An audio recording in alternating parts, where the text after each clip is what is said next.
The red bloody sky was illuminated by the moon, which for some reason seemed to be cut into two parts. It wasn't just the city on fire that was destroyed. The whole world had fallen. The city that had once been full of light and voices was now plunged into darkness. Everywhere the human eye looked, everything was covered with charred corpses and their body parts, with only hungry rats running between them. On a mountain of corpses that was in the middle of all this hell, on his knees sat a guy. In his hand he held a spear that was embedded in the chest of the man lying in front of him. There was nothing left in this world for him. His hands gripped the hilt of the spear tighter. And he asked in a desperate voice why he could not forgive him. He looked at the man lying before him with hatred and despair. He cried out in despair, "Why did you kill them all? Heavenly demon." However, all he got in response was silence, because the man was already dead. Even after killing him, the guy couldn't forgive him for destroying this world. Suddenly, a straight ray of starlight that illuminated the darkness headed towards him. A voice followed, calling him the awakened Shen-hu and praising him for a job well done. He only looked coldly at the person who spoke, who was a woman in a fluttering dress of starlight, with silver hair down to her waist, who was slowly floating in the air. This woman was the goddess Vega, who held many titles such as Vega Star and the goddess of harps. Turning to the boy, she informed him that he had killed a heavenly demon and saved the world. However, sitting on a mountain of corpses and having lost everything in the world, he couldn't agree with her. In response, he only chuckled hysterically. But the next moment, he raised his head and shouted furiously and desperately, asking her what nonsense she was talking about and where it was all about saving the world.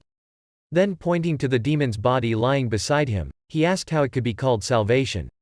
It all started 10 years ago, on the day when the so-called gate that connected the outside world with their world appeared in the sky. From the gates that appeared all over the land, unknown monsters began to emerge. And it was from that moment that the world truly became a hell. However, as the monsters flooded the world, there was hope for humanity. That hope was the transcendent beings who were also known as constellations. They endowed people with the stigmas of the various constellations, and gave them the strength to resist the monsters. This time was the beginning of the birth of the star-enlightened people. People with superhuman abilities became known as metahumans. With their abilities allowing them to fight monsters, they became the hope of mankind, who seemed to have a chance to win. However, that was until he appeared. This man's name was Quan Ogan, but he was more commonly known by his other name, Heavenly Demon. In the beginning, he was just an ordinary metahuman like everyone else, but in addition to the powers of metahumans, he also had the power of the Black Heavens, which gave him the power to absorb even constellations, allowing him to grow stronger at an incredible speed. Realizing the threat he could pose, thousands of awakened ones rallied to destroy this monster. The constellations that had always competed with each other joined forces at that moment. Even so, they failed to defeat this monster in human form. This was not surprising, as he was able to single-handedly trample and tear apart thousands of people, and devour many constellations. As a result of this bloodbath, everyone from the good apostles and brave warriors, to the noble constellations, every one of them died at the hands of that monster. As a result, the star called Earth was finished.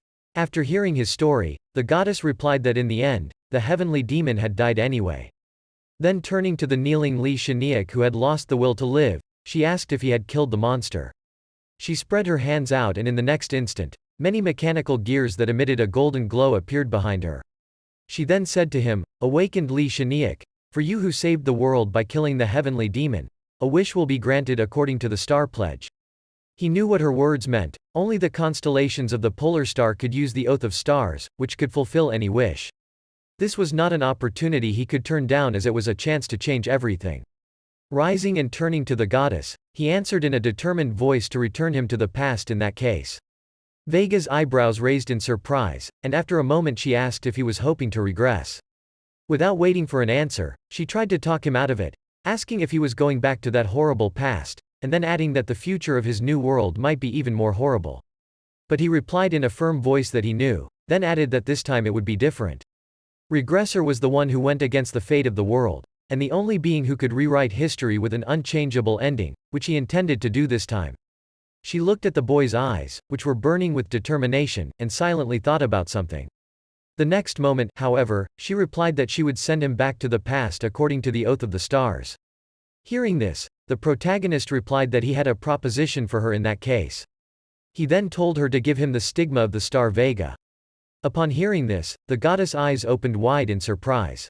When she came to her senses, she immediately began to discourage him, reminding him that a human could not resist her, and that even a heavenly demon could not defeat her. Then she added in a cold voice that even if it was him, the hero who defeated the heavenly demon, nothing would change, as the chance of survival was 1 in 1,000. However, he was unwavering, and replied that if he didn't even do that, there was no point in going back in time.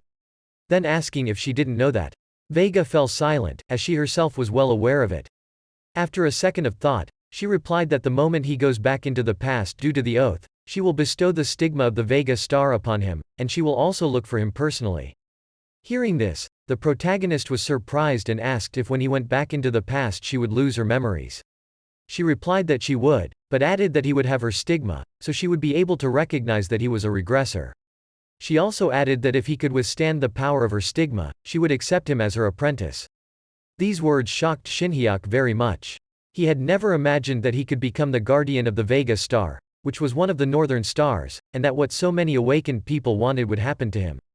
After finishing his preparations, the protagonist turned around and looked at the heavenly demon lying on the ground, telling him that he would remember his face.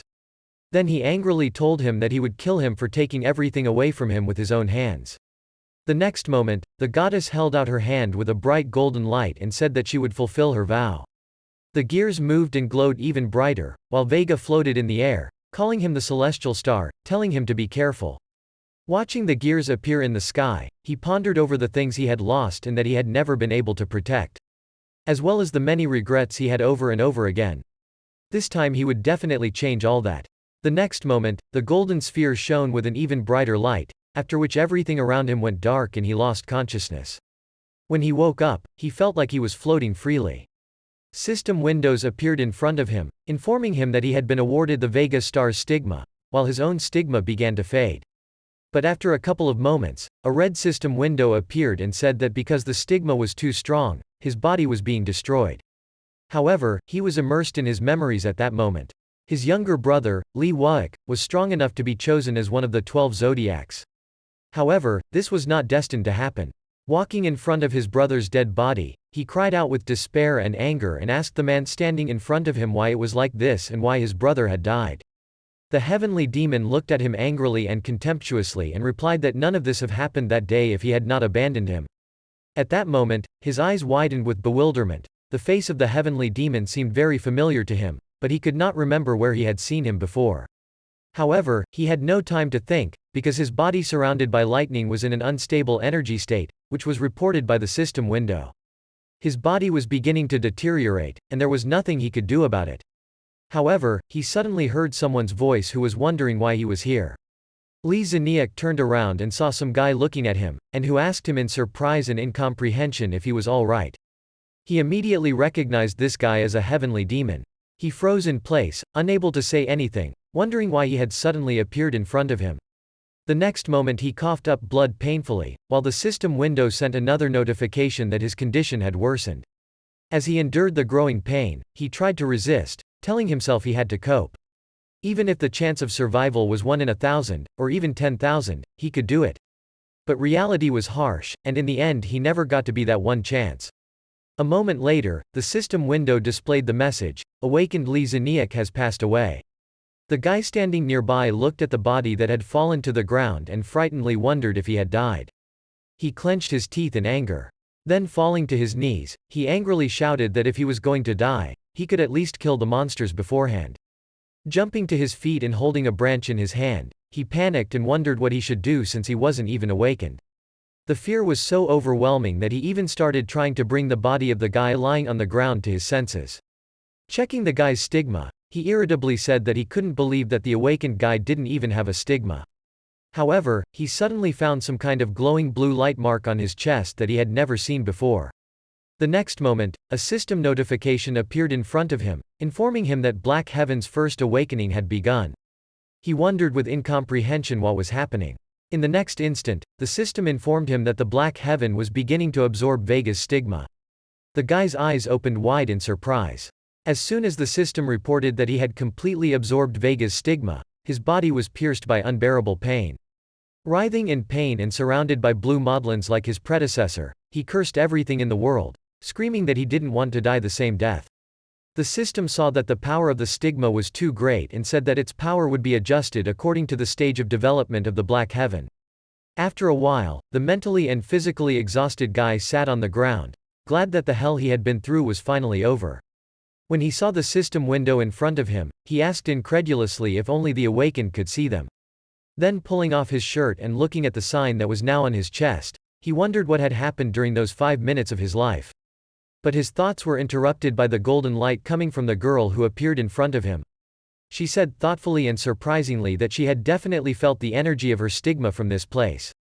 Then turning to the boy who was looking at her with eyes wide open in surprise, she said that he had a stigma that she had never given to anyone before. She then solemnly announced to him, "A star that goes against fate, a creature that goes against destiny, the only savior of a world that has come to an end. So you're a regressor." Those words were probably the last thing the guy expected to hear. "A heavenly star and the only savior of the world.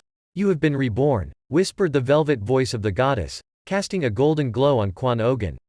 But the boy didn't know what she was talking about, how he could be a regressor. He had never done such a thing. He had often been told in the distant past that for a mere orphan, he needed to know his place. Ogun addressed the swarthy boy by the old man. "The method of fooling people is very simple. All they have to do is show them what they want to see and let them hear what they want to hear," the old man continued to explain to the boy. "Do you think you can do it, don't you?" the old man asked, smiling sweetly as he shined his shiny shoes. The boy laughed at the man's appearance so much that he occasionally let out a chuckle. Instead of answering, the guy simply gave the old man a middle finger, catching him off guard. Kwon Ogun, 8 years old. His childhood was truly dark. He was often punched for inappropriate behavior by the seemingly good-natured old man. Even now, his upbringing hadn't changed and he hit what he saw, each time asking the same question: what was their orphanage like? The bruised Ogun relentlessly pointed his middle finger, but obediently, with a slice of sarcasm, answered the bald man that it was a wonderful place. He did what he was taught, said what he wanted to hear. But it only made the educator angry, so much so that the blood vessels on his shiny bald head tensed. The man claimed he'd been good so far, but not now. Rolling up the sleeves of his iron shirt, the old man kept saying that if the little boy wanted to die today, then. Sneaking up behind him, the black-haired girl kicked the old man on the sacred male place, shouting loudly that he should stop picking his nose, calling him bald in addition. Groaning from the pain in the place, the old man shouted at the top of his voice that the children, calling them brats, should stay where they were.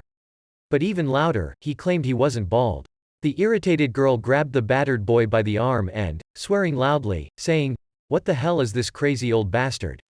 Then she started to lead Ogun away from the orphanage.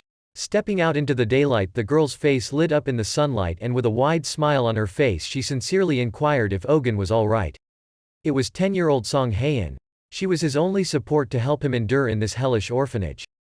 Their director was the best person he knew, because thanks to him, they are able to see meat in every meal. The boy brazenly lied to his parents that decided to visit him for the first time in a long time. And looking at the director of their orphanage, who allowed himself everything, just so as not to leave an injury, the boy realized that he could not die in such a terrible place. That happened at that moment, right? Cutting the sky with purple light, an ominous gate opened on the ground, from which, like sludge, poured a crowd of monsters that no one had ever heard of before. There was a great variety of them, from small to great, from horned to winged creatures. And when the land had become a living hell, there they were. A constellation possessing the mighty power of the star signs. At the same time, with them at hand, metahumans began to appear everywhere, awakened and given the stigmas of the constellations. The guy was deceiving these metahumans and getting a huge benefit, because it was much easier for him to survive among them. "Good job today," Kwon Jin-oh praised his fellow worker. To which the latter also praised him, because there was a lot of work to be done. After exchanging pleasantries, the comrade asked if the guy would go to the next gate today. Of course, Eugene replied without hesitation, scratching his cheek. He was mad and annoyed, but he was still smiling. Like a leech, he clung to the other metahumans, deftly fooling them and taking their profits. In the squad he pretended to be a high-ranking metahuman. They always did all the dirty work for him, he would just use them and get a huge reward and run away at the end. That day was no different, he had fooled one of them. A loud cry of indignation echoed throughout the forest. A gray-haired guy persistently questioned Kwon Ojin, not believing his words that he was a disciple of Aquarius. The one of the 12 zodiac signs in astrology. It was Li Sheniak. With a wry smirk, Eugene asked the guy not to be so surprised. Even though he's from the zodiac signs, he only has the first star after all. Kwon Eugene is the perfect conman. Li Sheniak introduced himself as a student of Pixies, one of the stars of the compass constellation. Compared to the 12 signs, he is nothing, he replied modestly. Playing his part, Eugene mimicked the excitement of saying what a beautiful constellation it was. It can control direction and orientation in space. And to top it off, no matter what weapon a person uses, it's as if he couldn't feel the weight of the weapons in his hands. The humble opponent, uncomfortable at hearing the praise, corrected the guy. That meant only one thing: the guy was in his hands. Now that he decided on a victim, shouldn't he start first? He began by introducing himself with the assumed name of Kwon Jinho, and by invoking fate, he offered to make up a squad. Li Sheniak had agreed to such a lucrative deal, but why did Jinho need to form a squad with a lower constellation? Eugene explained with an awkward look that he didn't know how to use the stigma at all, and that was the reason why, although he had awakened more than a year ago, he was still just the first star, and Li Sheniak agreed. Stars classes, a type of level, increase already starting from the first star and continuing up to 12. Metahumans increase their level based on the stigma of their transcendent constellation. While how strong the stigma is and the constellation of the metahumans is important, the importance of knowing how to utilize one's stigma should not be overlooked. Baring his chest for confirmation, Jinho asked to see his stigma, which actually discouraged the colleague. The actual image of a constellation was visible there. Thinking back to the past, Kwon Eugene didn't regret his decision to scratch it out with his blade when he decided to engage in fraud. For the sake of that symbol, he had gone through hell, so everyone should have known what it meant. Eugene had a good feeling for the day, but for decency's sake he still warned his comrade to ignore the low status of the gate. They had high competition, so one had to enter cautiously. After passing through the huge blue gate, the guy suggested putting a buff boost on Sheniak before the battle. A herd of animals appeared before the guys. Starting the sorcery, Kwon Eugene gathered his palms in the shape of a triangle in the mark area, addressing the star sign of Aquarius. The mark mimicking the response shone through the clothing due to the activation of the mini LEDs. Please color the darkness of this student, the boy addressed the stars, and light spilled around him, made from the glass powder he had so carefully mixed with fluorescent dye. Li Sheniak held the spear in surprise, feeling his body grow warmer and his cells awaken. He marveled at Aquarius' strength, thanking his friend for the opportunity to show off all his skills. The trickster himself was glad the trick had worked. Furiously rushing into the battle, Sheniak, smiling at his enemies, marveled at the power of the buff. Is that what they call the placebo effect? Suddenly realizing, was his name Li Sheniak? Recalling past shenanigans, Eugene praised one guy's skill, which was no bad thing. For dust in his eyes, he even assured him that he would look into recovering the Mori crystals. The guy was much better than the other metahumans that came his way. Therefore, thanks to the youngster's trust, he would be able to earn at least 300,000 here on the stolen crystal. Eugene held the blue shard carefully in his hands and could not let it fall into the wrong hands, because it was possible to give the crystal the power of stigma. He thought he'd hit the jackpot, but the fact that the surroundings were so quiet made him uneasy. A noise in the bushes caught the attention of one of the guys. Li Sheniak called out to his friend in a frightened voice and held his spear at the ready, pointing at the predators. The boys were surrounded by a pack of hungry armored wolves. Their hard shell resembled a crayfish shell, just as tough and glossy. Something was wrong. The eyes of the beasts surrounding them burned a bright red light ready to attack at any moment. There was a need for action. "Jinho, over here," shouted Li Sheniak, scrambling his feet away from the danger, calling his comrade after him. Eugene had spent several years in similar low-ranked gates but had never seen so many monsters. He was confused, not realizing what was going on. The boys were fast, but the wolves caught up to them, reluctant to let go of their dinner. Li Sheniak was lurching, he was scared, he didn't want to die. Eugene was running behind him, and noticing the strange look in his companion's eyes, he wondered why the bastard was looking at him like that. Was he up to something?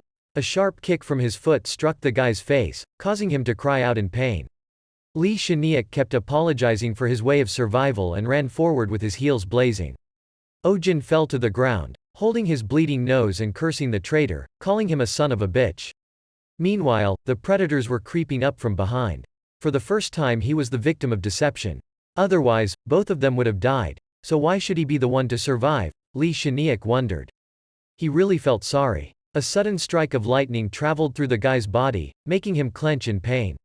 Something unexpected had happened. Eugene didn't understand what was happening to him. What would he do if Li Shiniak died here? Eugene started searching the guy, he must have something on him. As he lifted the unconscious guy's shirt, he saw the stigma, and it wasn't pixies. Here began the first intensification of the black heaven. Suddenly the environment in front of him changed, something appeared before him. A reincarnated man, a man that went back in time. In front of the guy stood a woman in a snow-white dress. The growling behind the guy was more worrying. In literally 5 minutes, he would be torn to pieces by the monsters. But wait. Looking into the girl's golden eyes, he remembered Li Shiniak had accurately said that he possessed a stigma that no one else had. This mark was also engraved on Eugene's chest. He wasn't sure why it happened, but he had somehow managed to use the power of the black heaven and absorb the stigma of the deceased Li Shiniak. A sudden realization came over the boy's thoughts. The stigma did not belong to pixies, but to Vega. That could only mean one thing. Li Shiniak was a regressor, he summarized, looking at the motionless body. The phenomenon of the appearance of the blue lightning that traveled through the guy's body before he died was explained by the fact that Eugene had absorbed his stigma. Li Shiniak was returned that he was unable to deal with the stigma. At that moment, the power of the black heaven was activated and his stigma was passed on to another. That was how he received the Li Shiniak stigma. He wasn't sure what he was guessing, but he wasn't given much time to figure it out. The woman who had been standing in front of him was menacingly asking one question after another. Whether he was the regressor, why he wasn't answering, she was sure she had sensed the sin star. A moment later he reaffirmed his position as a returnee. He didn't know what black heaven or sinful star meant, or indeed what the name of the goddess that stood majestically before him was either, but he confirmed the status nonetheless. To survive here, he would have to become one, even if he had to deceive the god. The woman who had not expressed any emotion for a while, smiled.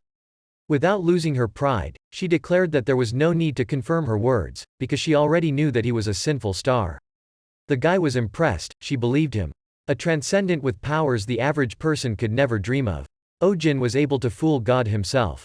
I'm not going to get fingered afterward, am I? Ran through the nervously smiling lad's mind. The goddess would have liked to discuss the details of his future, but the armored monsters were very much in her way. Of course, it wasn't her job to save the lives of mortals. So the woman turned to the boy, saying she was eager to see the power of the Sin Star for herself. Throwing a frightened glance at the wolves, Eugene had to join the fight. She really wanted him to prove his strength. The goddess asked not to worry the guy, she didn't want to pressure him, after all she had plenty of time. Eugene got caught up in the whole thing. Hovering like a cloud in the sky, the goddess declared that she wanted to see how strong the rising star would be as soon as possible. The pack of wolves walked closer and closer to Quan Eugene, leaving no choice but to deal with them. One had to get out of the mess somehow. The goddess didn't push him around and waited patiently for the introduction. Up yours, cussed the guy from the hopelessness of life. Either the goddess would kill him or a bloodthirsty predator would. The scraping of claws cut his ears, irritating his eardrums. The roaring of the beasts was getting closer. Picking up Li Shin-hu's spear, the guy sighed as he stood in a defensive stance. Energy overflowing, his body felt as light as a feather. Even though he was a low-level star, he had the body of an awakened one. The wolves rushed to grab at least a piece of tasty flesh off the guy. With a few pirouettes, Quan Eugene slashed the air in the beasts that were on the jump with a light sweep of his arm. This was enough to disarm some of the attackers. The goddess, arms folded across her chest, watched the battle with bated breath. While the goddess was watching the battle, a sneak attack was made on the hero from behind, but he swung his weapon in his hand a few times and pointed it at the rushing wolf.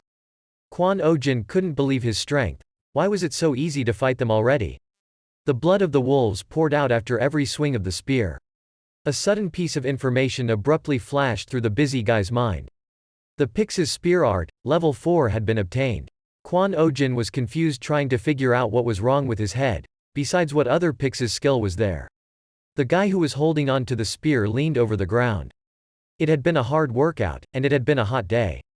He had no right to continue like this, and if he stopped, he would never catch up with Wuhek. With renewed vigor, the young man began to pound the target doll, worn out by training.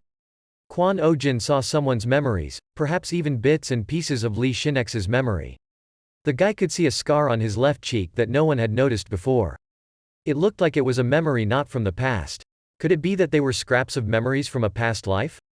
Memories from the future. With this information, Eugene could repeat stances he had never learned in his life. In addition, he now had Pix's skills. Every block the guy made kept him from getting hurt, and every punch brought him closer to victory. But was the first star regressor that strong? In front of the young man lay a pile of dead wolves. As far as he could remember, 1-star retrievers were weaker. Ending the fight, the blonde-haired woman stopped the boy by ordering him to lower his weapon. The disgruntled goddess asked him what he was putting on a show for. Was it planned to amuse her? Sincerely misunderstanding what was going on, Eugene asked the lady what kind of show she was talking about. Well, if it wasn't a show, why he didn't even use his stigma power. The guy was discouraged. All this time he had been strong enough without using the power of the mark. Seeing the confusion in the guy's eyes, the goddess summarized that maybe even a reborn one has a hard time using the stigma. It must be like getting into the body of a child who is just learning to walk. Hearing this, the guy was surprised at such an inference, having come up with it herself and told it herself. Eugene couldn't miss such an opportunity, so he decided to take advantage of her stupidity. He confirmed her earlier words with a nod of his head. Holding out her white-gloved hand, the goddess offered to help the baby take its first steps. The boy glowed at the words he heard. He was blessed by Vega herself. The notification of the temporary amplification of Vega's stigma prophecy pierced Eugene's head with pain. Vega, he had heard that name somewhere before. The blue lightning bolt rumbled with a thunderous roar and once again illuminated the entire forest with light. It struck Eugene standing in the field, causing his muscles to contract in spasms. Gathering his strength into a fist, the boy could barely stay on his feet. Self-preservation instinct kicked into overdrive. The remaining wolves bowed their heads with their ears pressed against their heads and crawled back. Through his teeth the young man hissed syllables to the goddess, asking her to at least warn him next time he pulled a stunt like that again. Through tears of pain, the boy thrust the metal spear into the ground. That hurt like hell. Blue Thunder, Level 1. A powerful discharge on the spear entered the wet ground, creating a spider web of fractures. At the end of the skill's effect, the guy looked at the ash-blackened ground. He had wiped out the remaining monsters in a single blow. But still, how could a simple awakened first star be able to do such a thing? One had to reach the second star or even the third star to at least replicate Eugene. Then, what is the stigmata of Vega? As we already knew, the name mentioned in the notifications was Vega. The satisfied goddess praised the guy. He was really gaining experience quite quickly, justifying his status as a regressor. Eugene, who was standing with his back to the goddess, muttered to himself the only question was whether or not that one was the Star Weaver girl. Hearing the young man's mumbling, Vega put her hand to her cheek and asked the young man if he had called out to her. The boy broke into a sweat. The impossible had happened. The real Vega was standing in front of him. There are dozens or even hundreds of constellations in the sky. All of them are good-looking, but even they are divided into strong and weak. The power of the awakened also varies depending on the rank of the constellation. Among them, there are some noble supreme creatures that even the 12 zodiacs dare not look down upon. Polaris is the alpha of the little bear. Deneb is the brightest star of the constellation of the Swan, and Vega is from the constellation of Vega. One of the highest constellations. She surpassed the others by so much that they dared not raise their heads in her presence. And this goddess was standing right behind Eugene's back, who was freezing just thinking he was deceiving her. Vega tried to talk to the boy, but he didn't listen. Thinking over his plan of action, he realized he was screwed. He'd gone too far, so admitting that he hadn't gone back in time and had lied when he was afraid of her would only lead to an instant shortening of his life. A mere mortal daring to laugh at a god, she would definitely kill him. Well, Eugene started this case, so he must finish it. At any cost. After coming up with a ruse, the guy put his weapon aside and headed towards the woman. Coming quite close, Eugene surprised her by saying that he missed her very much. Taking Vega by the hand, he said his name, eating to remind her who he was. As the performance continued, the boy even cried, a few tears falling onto the woman's white gloves. He assured her that he was thinking of how they would never meet again. What a relief, the boy continued in a shaky voice, pulling her hand closer to his face. The goddess didn't understand what kind of relationship he was talking about. Was it in the future? Eugene had succeeded in getting her hooked. The boy sighed, feigning upset that she didn't remember now, but it was nothing to him. The young man let go of her hand, apologizing for the inconvenience. To the goddess, however, it didn't seem like nothing at all and asked her to tell her what had happened between them. Putting his hand on his heart, he made a sad face that had been through a lot and promised to tell her what the future held for them. After listening to the long and sad story, the goddess replied that she understood what was said. She would eventually be killed, suggesting that all the constellations, including her, would be swallowed by the darkness of the black heavens. Which was, in fact, fate's destiny. But he didn't understand what she was talking about, nor did he understand the logic of her reasoning. Not understanding the woman's logic at all, the guy accepted it, making a smart look and occasionally nodding in agreement. But in their conversation, there had been a mention of black heavens earlier. Vega tried to explain that Mr. Black Heavens was powerful, and if the constellations couldn't stop him, the world would go back to the path of destruction. A nervous chuckle escaped from Kwon Ogun's lips, recalling the events earlier. It seemed like she was talking about his abilities. The information after Lee Shaniak's death said that the first bloom of Black Heavens was beginning, which meant Ogun was destined to destroy the entire world. Shocked by the turn of events, Kwon Ogun swore loudly in his thoughts. But he's back, so everything will be alright, he asked uncertainly. Then he took Vega's hand again and swore on the spot that she would not be swallowed by the Black Heavens. He would be her protector. Regressor, Vega began to say, awkwardly correcting the address to awaken Kwon Ogun, a rising star who would defy fate. With a light touch of her finger, she poked the boy in the forehead, adding that her star would light his heart path. All sorts of information began to flash through his mind. The Weaver Star, Vega, had appointed him as her apostle. Black Heavens began to absorb mana from this stigma. The conditions for the Black Heavens to flourish had been met. Kwon Ogun couldn't believe that he had become Vega's apostle. The path back no longer existed. Quite some time had passed, but the goddess only now turned her gaze to the person lying face down in the ground.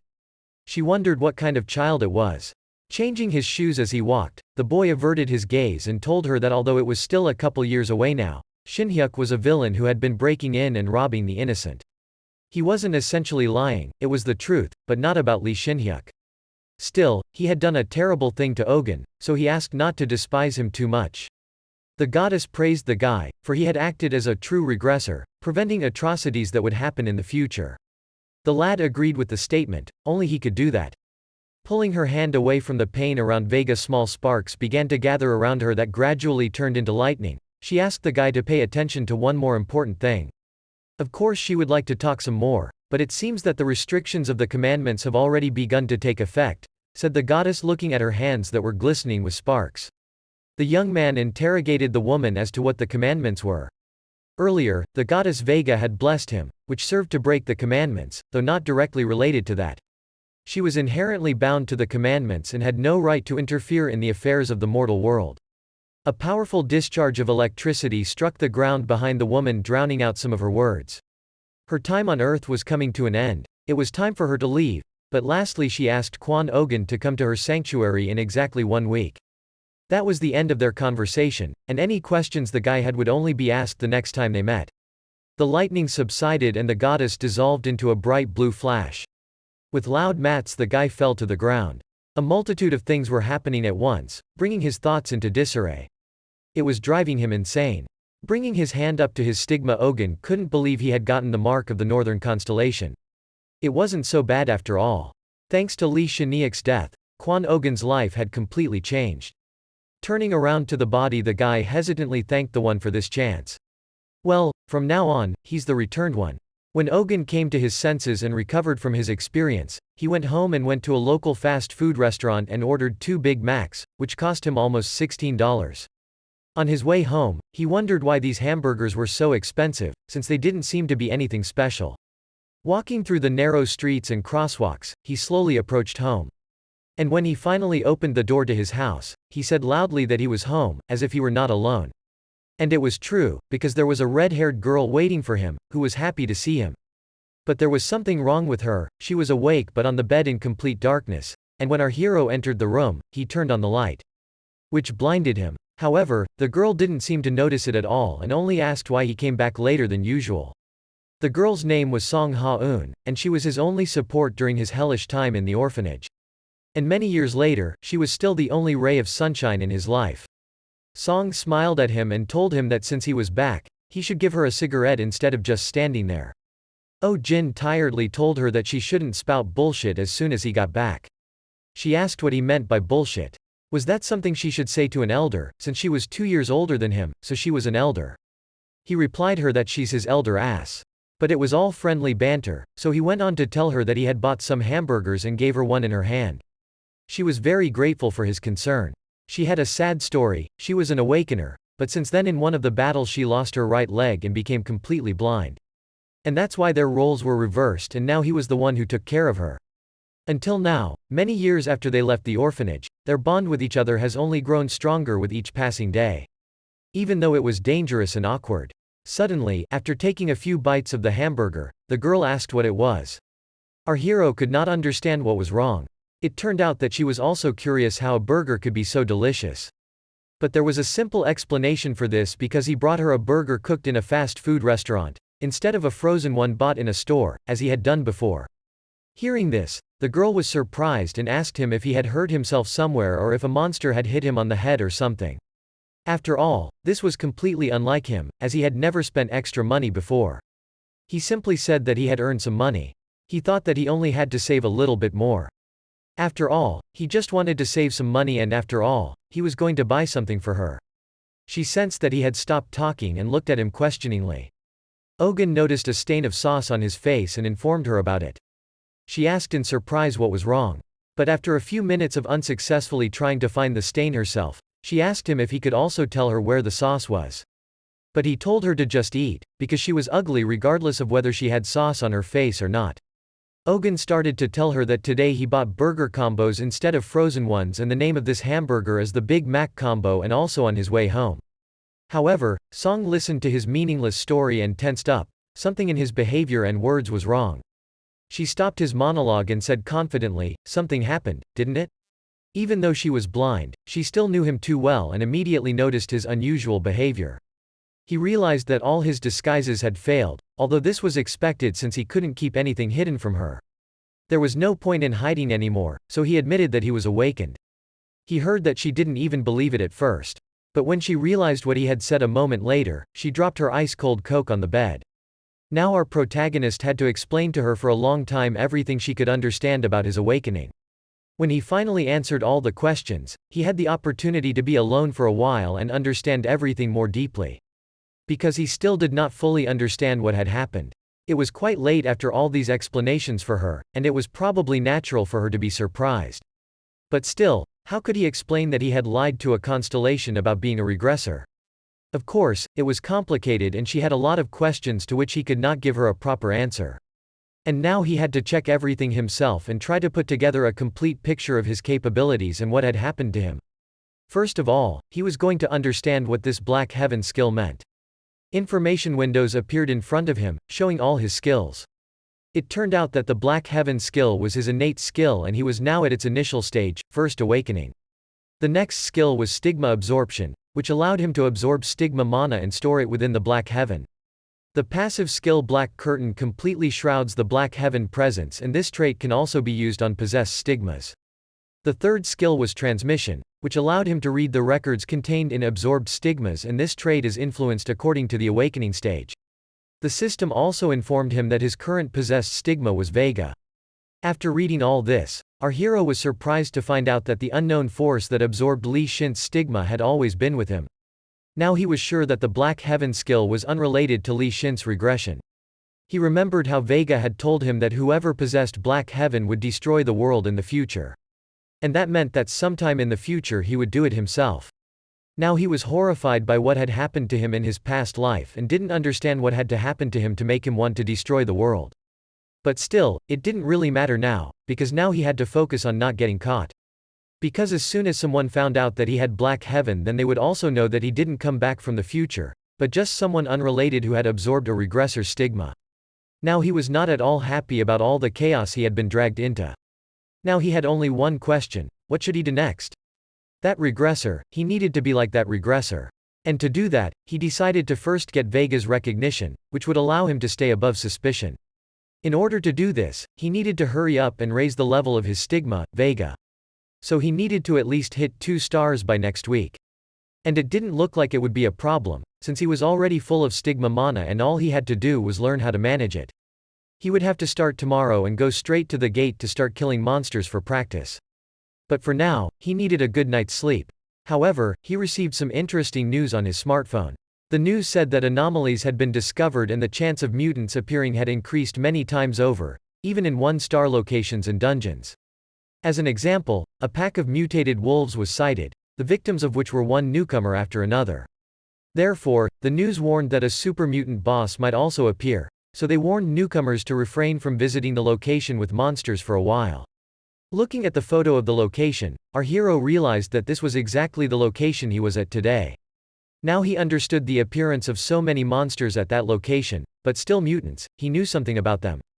In their world, mutants were mutated monsters with extremely low spawning chances. Although mutants are different in some scenarios, mutant species tend to be stronger than their non-mutant counterparts. It's something that a new 1-star awakener wouldn't dream of defeating. Back then, during the battle with the wolves, he hadn't paid attention to it. Maybe he had missed it because he was worried about other things. However, now he knew for sure that his destination for tomorrow was definitely defined. The next day he came to the same place. There were already a number of awakeners there, looking for helpers. One of them realized the danger to himself and was about to pack his bags, but still most of them were confident in their abilities and were going to hunt monsters here.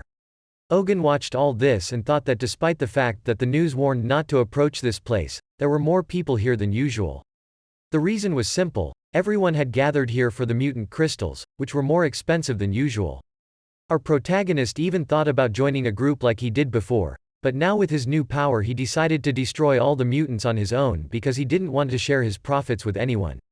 He went through the magic gate and found himself in the middle of a dark forest. Making his way through the bushes, he gradually approached the center of the location, and everything seemed to be quiet around him. Suddenly, however, he heard a growl from some bushes and the red eyes of a pack of wolves became visible. They did not waste a minute and immediately rushed at our hero. It seemed that he was caught off guard. And the wolves were approaching him from all sides. However, he saw everything, and the wolf that was sneaking up on him from behind immediately got hit in the head. And the other one that tried to attack him from above. He also failed to hit his target. Moreover, Eugene was able to catch the wolf in flight by its hind leg. And painfully landed on the ground. While he was dealing with the wolf that jumped on him, another wolf that was pinned to the ground by the spear started to try to run away, but Eugene saw it and asked him where he was going. With one powerful kick, he simply crushed the wolf. And he shouted at him goodbye, saying that since he had come to him, he had to pay for it. The other wolf took advantage of this opportunity and began to run away with tears in his eyes. However, he did not have time to reach his pack. The beam of energy released by our protagonist simply destroyed them all. And only smoke rose above the forest, which was again enveloped in silence. Eugene was surprised by his new strength. His physical skills were at an extremely high level. The body of a single wolf usually weighs 80 kilograms and it's actually not that easy to defeat them, especially for beginners, but he could juggle them as he wanted. And with a minimum of desire, he could destroy them with a single blow. In any case, the main thing was ahead for him. And the main thing for him, of course, was the money he could get for the crystals collected from their carcasses.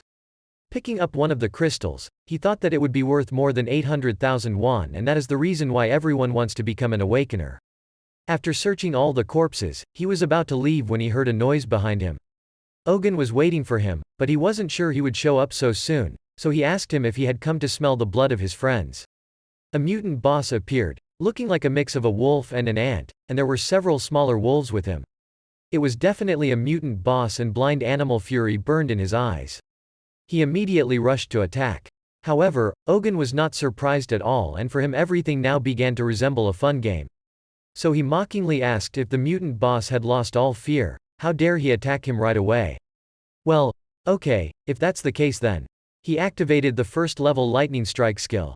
His eyes lit up with blue lightning. So did his spear, which he threw violently at his opponent.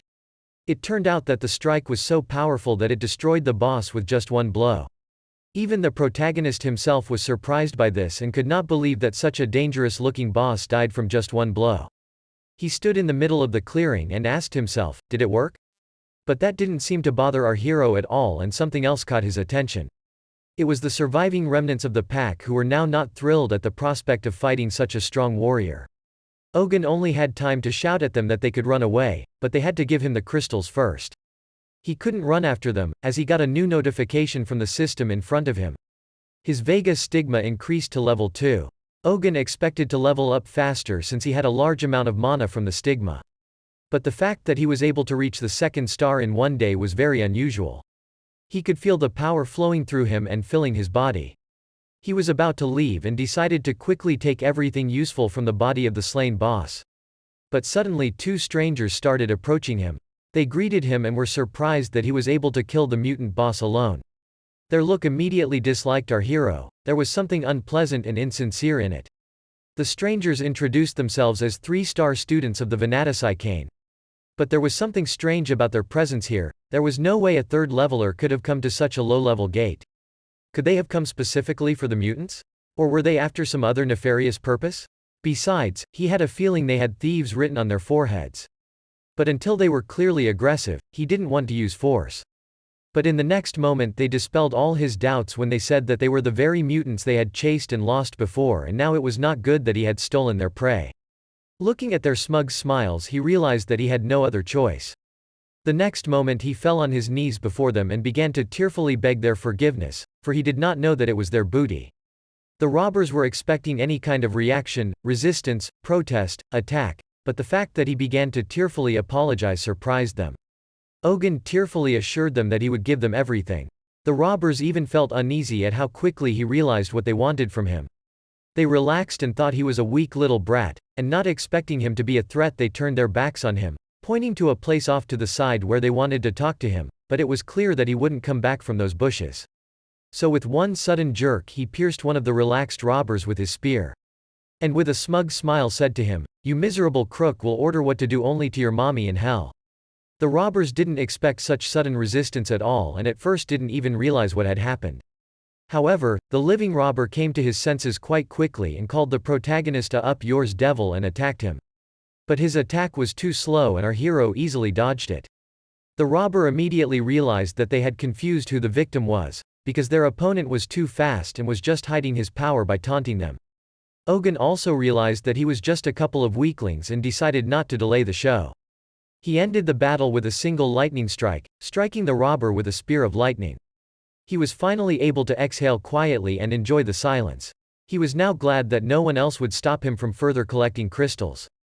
However, when he was searching the corpses of the robbers he saw their stigmas glowing on their bodies. He remembered that his Black Heaven skill was supposed to become stronger when he absorbed the stigmas of others. And now he wondered if he should try this skill now. Of course it would be very bad if someone found out about it. But one feature of the Black Heavens was the black curtain that allowed him to hide his skills, so he was willing to take the risk. So he put his hand on the robber's stigma. Energy discharges immediately flowed from it to his hand. Then, information windows appeared in front of him, congratulating him for absorbing the Attain stigma and fulfilling the conditions for obtaining the 2nd level of Black Heavens. And because of this, his Black Heaven skill was beginning its 2nd enlightenment. His entire body was engulfed in dark lightning. And he couldn't hold back a cry of pain when new memories from other people's past lives began to enter his mind. These memories were all read from Vega's stigma, but they were limited due to the low level of enlightenment of the Black Heavens. Li Xinyi's memories began to appear before his eyes, who was lying with his head bandaged in front of a man in a white medical coat. He was in a hospital room and judging by the time and date it had to be in the near future as well as the past. The man in the robe announced to Li Xinyi that he had been unconscious for 2 weeks. And he didn't seem happy about it at all, because he asked him why he went back into the gate by himself and didn't tell the others. Li apologized and justified that he thought everything would be fine since it was only a stargate. Their conversation was interrupted and someone entered the chamber. It was the assistant guildmaster who had some urgent news. It turned out that the man in the robe was the head of the guild, and now the assistant had informed him that a new gate had opened in Mokdan on 15th Street and it looked like a holy relic had been found there. But what one of the guild members had told him about that gate was a little strange. The memories started to fade. And then they disappeared completely. Eugene felt like he had woken up from some strange dream. He wasn't thrilled that Li Xinyi's memories kept popping up. But as it turned out, there were many benefits to it, because thanks to those memories, he was able to pump his Pixis spear art skill up to level 5. And he had also learned a new one, level 2 lame excuses. He immediately had many questions, the first of which was what else were lame excuses. He also wondered if he could unlock more memories if he became more enlightened. But he also had to decide what he should do with the information he received.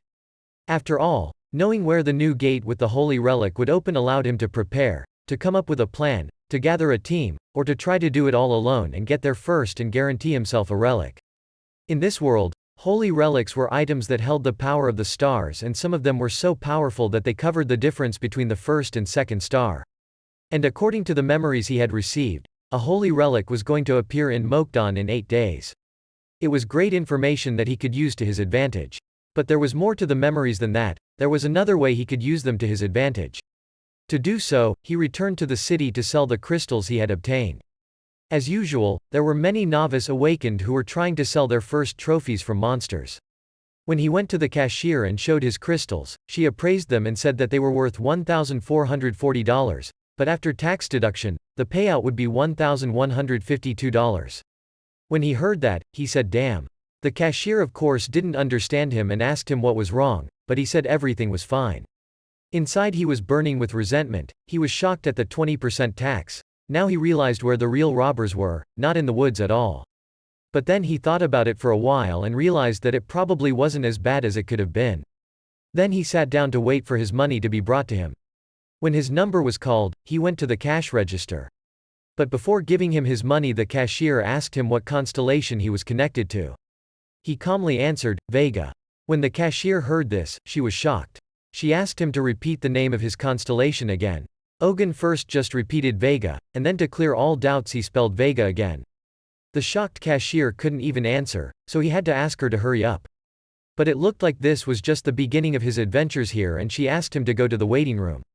Going there, he thought it would be a good idea to find out more information for the future while remaining unnoticed and unknown. But that would be too stupid and he would waste a lot of time. After all, fame was a power that had to be used. He was led to the VIP waiting room and asked to wait here for a while. As it turned out, there was someone else here. Some cocky guy who saw that he was being stared at responded with a haughty look at the protagonist. Then he asked him what he was staring at and advised him to stare at the floor. Eugene looked at him suspiciously, not sure what the hell he was looking at. Eugene looked at the guy who was staring at him with a disgruntled look and wondered who the bastard was. He decided to ignore him and stared at the drinks on the table, which were of much greater value to him at that moment. However, in the next moment, his eyes widened in shock when he saw the dessert that was only served to VIPs. He immediately drooled and remembered how jealous he was of those assholes who ate such things back in the days when he was a crook. He sat down at the table and began stuffing his mouth while thinking about how much there was in there. While he was enjoying the delicious food, the blonde-haired guy looked at him with bewilderment and disdain. Never mind that, the protagonist told himself that he would have to take what was left with him, because his Nuna would surely be very happy if he brought something tasty. However, his thoughts were suddenly interrupted by the voice of a guy who contentiously asked him if he was a beggar or a bum. Eugene silently shifted his gaze to him. Looking at the haughty guy who scornfully asked why he was slurping so loudly, he wondered what was wrong with him. Swallowing the last of his food, our protagonist grinned and replied that he'd been very brave, adding that he was glad to see that the youth was full of energy, and could even afford to act without thinking of the consequences. Hearing this, he asked irritably what the hell he was talking about. The protagonist smiled and calmly asked if he knew who he was talking to. He asked who he was talking to, not so confidently. He smirked and said that this is what leads to the fact that he has not been active lately. Then he put his hands in front of him and looked at the guy and said that the person in the VIP room should know him. The guy's face was already starting to show concern. After all, the interlocutor sitting in front of him was emitting a dangerous aura and smiling evilly. Besides, judging by his confidence, he could be a big shot. It immediately struck him, because he had already heard that if one were to overcome the 9 awakening stars, one's body could become younger. Moreover, judging from the fact that he was also sent to the VIP room. However, his train of thought was interrupted by Eugene, who called him a boy and asked him what guild he was from. The guy started to speak, but the protagonist immediately stopped him. He smiled menacingly and told him to watch his tongue. This was the last straw that completely destroyed the arrogance of the guy. In the next second, he jumped up and bowed respectfully and replied that his name was Park Young-woo, and that he was from the Pandius Guild. Upon hearing this, Eugene remembered that this guild was one of the best in Korea, and consisted of awakened scorpions. He immediately casually replied that of course he knew one. The blonde-haired guy immediately asked incredulously if he knew the master of his guild. He smiled and replied that of course he did, adding that he didn't just know him, but even in the old days they used to have snacks together and go to saunas, adding that the asshole had risen quite a bit during that time. The guy immediately turned pale and covered with sweat, as he realized that disrespect to such a man could cost him. The protagonist continued to improvise, and asked the guy if he could pass his words to the head of the guild. He immediately replied excitedly that yes, and asked how he could introduce him. He smiled slightly and asked the guy to say that they were from Eugene. Hearing this, the guy immediately started apologizing for not recognizing him right away and being so rude. Eugene smiled devilishly to himself and said that he had been fooling people for years, that this guy was too easy. When he came to his senses, he replied that he shouldn't worry, because everyone makes mistakes. To which he replied in a panic that he had not just made a mistake, but had made a huge mistake. Not wanting to miss such an opportunity, the protagonist asked if he would not do him a favor in this case, to which he immediately replied that he would do anything. After a while, there was food in bags on the table.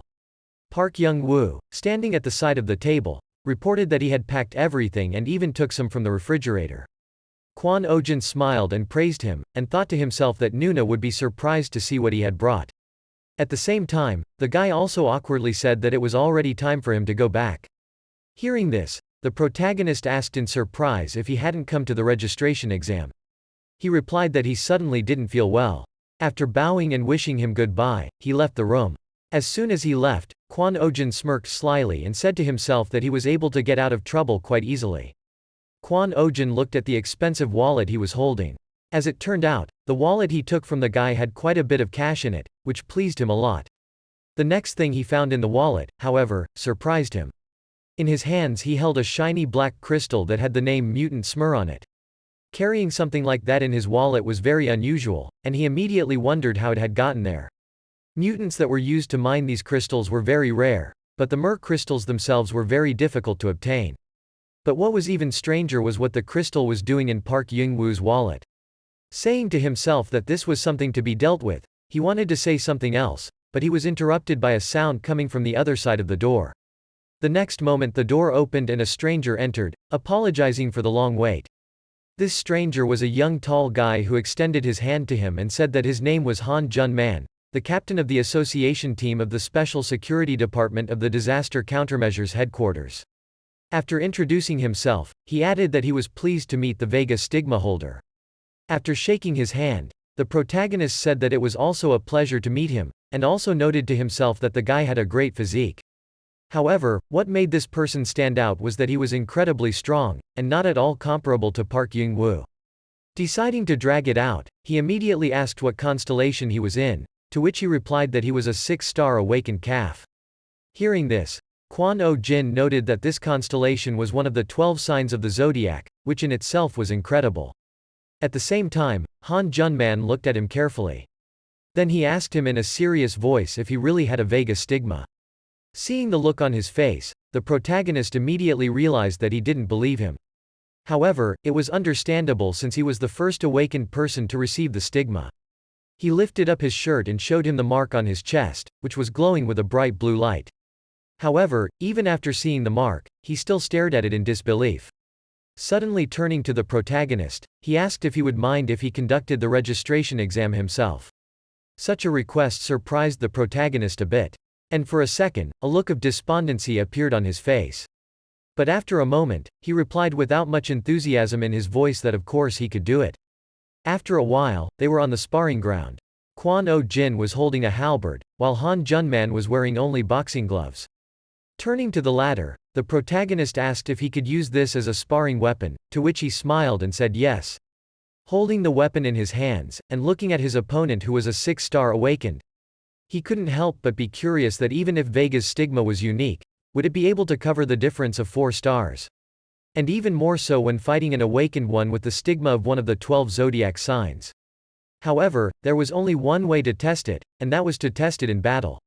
The next second, he pushed himself off the ground with all his might and rushed towards Han Jun-man, who was standing in a stance waiting for his attack. A look of bewilderment appeared on his face as he approached. In the next second, as soon as the protagonist collided with him, a huge amount of lightning appeared around them. At this moment, A look of genuine surprise appeared on the guy's face, as evidenced by his wide-open eyes looking at Kwon-oh-jin confusedly. He definitely didn't expect such strength and speed from a conman. Kwon-oh-jin covered the distance to Han Junman in 2 steps, cutting through the air with a weapon that glowed with electricity. The leader tried to block the guy's blows, but even he found it difficult. The power of that one was impossible to realize. How could a 2-star awakened man be so strong? The checker kept trying to figure out. Striking a second punch, the guy aimed straight for the captain's head, but he forgot that he was fighting a guy with 3 times fewer stars and threw the young man into the opposite wall with all his might. Oh-jin grunted as his back hit the concrete slab, leaving a full-length dent behind him. Still, the boy's strength was incredible for Junman. The inspector, worried that he couldn't control his state of mind, ran up to him, asking if he was okay. Oh-jin replied that there was nothing to worry about and they could continue, pointing his spear at the checker. He could still fight, he was on a different level from anyone he had ever met before. Using only normal strikes would not be enough for him. The stars on the chest of the stigma glowed, alerting his opponent and forcing him back into a boxing stance. With a wild shout, Oh-jin attacked Junman with his weapon, swinging it in every direction. At the moment when the tip of the spear was in such a favorable place for the checker, he swung the weapon with his foot, changing its direction in space. It was a perfect strike, just as Kwon-oh-jin had planned. He had chosen to reflect rather than dodge, which meant that this way his power could be used against him. The moment he was directly above the head of the checker, he grabbed the flying spear and aimed the sharp one at Junman. He didn't expect such a trick. It took time to block and somehow twisted his left arm to defend himself. Kwon-oh-jin realized that something was growing in him. It was only a little while before the moment of intensification. The notification that the level 1 lightning skill had become a level 2 skill made him realize that he had advanced in his skills, causing him to strike more often and harder. Junman, gritting his teeth, continued to block the blows. The man impressed him. But every fight comes to an end and this had to end. Kwon-oh-jin was too fired up with the desire to win, his eyes burning and his punches intensifying. The leader, sensing the danger, took a swing of his arm and rushed towards the guy with a loud shout. The stigma had successfully activated. With one blow to the head, he sent Kwon-oh-jin to the other end of the room. Junman had used too much force without even realizing it. Oh-jin lay unconscious in a pile of dust rising from the ruined floor beneath him. The leader ran towards him shouting the guy's name. "Get the doctor immediately and get the potion," he kept yelling to the assistant. Bringing Kwon-oh-jin to his senses, he was given a vial of blue liquid and forced to drink it down. Luckily he didn't suffer any particularly severe injuries that could have threatened his life, and such good news the leader breathed a sigh of relief. Looking at the remnants of the healing liquid in the vial, he kept thinking about the price of the drink.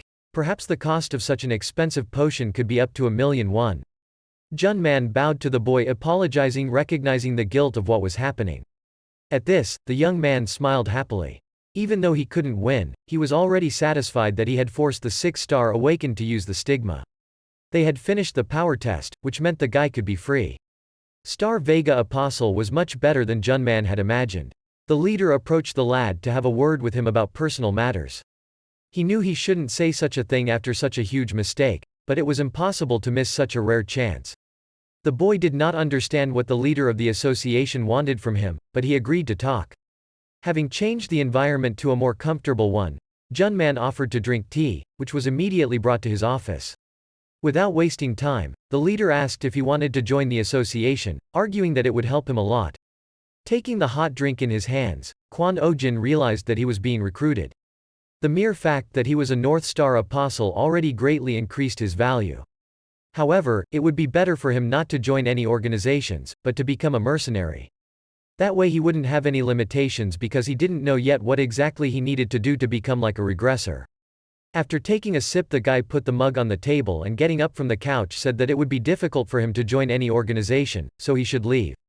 However, he was stopped by the fact that he could join them, but not work. Such an offer could not fail to interest him. After a moment, the captain added that he would still receive a monthly paycheck. Of course, the sum was much less than in large guilds, but it was still better than nothing. Back in his seat, the guy asked what he meant, because the possibility of earning money without doing anything was very impressive. But it was just as Juman had said, Oh-jin would only belong to the association, but he could still work as a mercenary. They could also recommend him for a job. There it was, the kid's jackpot and every grown man's dream. Getting a paycheck without working like some powerful landowner was unthinkable. Plus, with the association on his side, he wouldn't have to share the proceeds from errands with them. It was a maddening proposition. Without losing face, the guy replied that he wasn't sure yet and would need some time to think about it. Right now he needed to act charismatic. If he agreed too quickly it would look weird. All his life he had lived like a dog cowering in front of people, but not anymore. Now he would become a master. The boy was determined in his choice. The desire to live a better life did not leave him. However, the next sentence said by the leader threw away all thoughts. Among other things, the young man would be exempt from taxes. Eugene could no longer maintain a serious face and a smile appeared on his face. Anything but taxes, the young man hated them. Well, now he would be dogged, by association. Turning to the leader, he agreed to the proposal and admitted that he was eager to start their work together. Reaching the agreement of both sides, Eugene left the building, walking through the half-empty streets. The goddess' request to meet in a week at her shrine came to mind.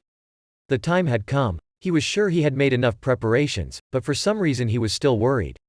As he walked around the corner of the building, he heard the cries of people praying to the shrine. The people on their knees were tearfully asking the constellation to hear their prayers and bestow its awesome power upon them, the pathetic insects. Well, this sight was not new to the lad. He had often heard that many people wanted to become awakened through prayers at shrines. Basically, in such difficult times, there was no other way to survive. Above his head, the sky began to distort, revealing a blue passage. It was just huge, to think of it, and there were hundreds of them all over the world. Once the passage was smoothly at the level of the guy's body, he entered it. It was time to meet Vega. Stepping through the portal, the guy was enveloped in the weightlessness of space. With rapturous eyes, the boy marveled at the immense beauty of the sanctuary. In front of him was a shining and so beautiful tree. It seemed to be woven from the spiral galaxy, the Milky Way. Now that he was here, he needed to find the goddess Vega herself. After some time of wandering, he managed to do so. The woman stood stately, all the while waiting to meet the boy.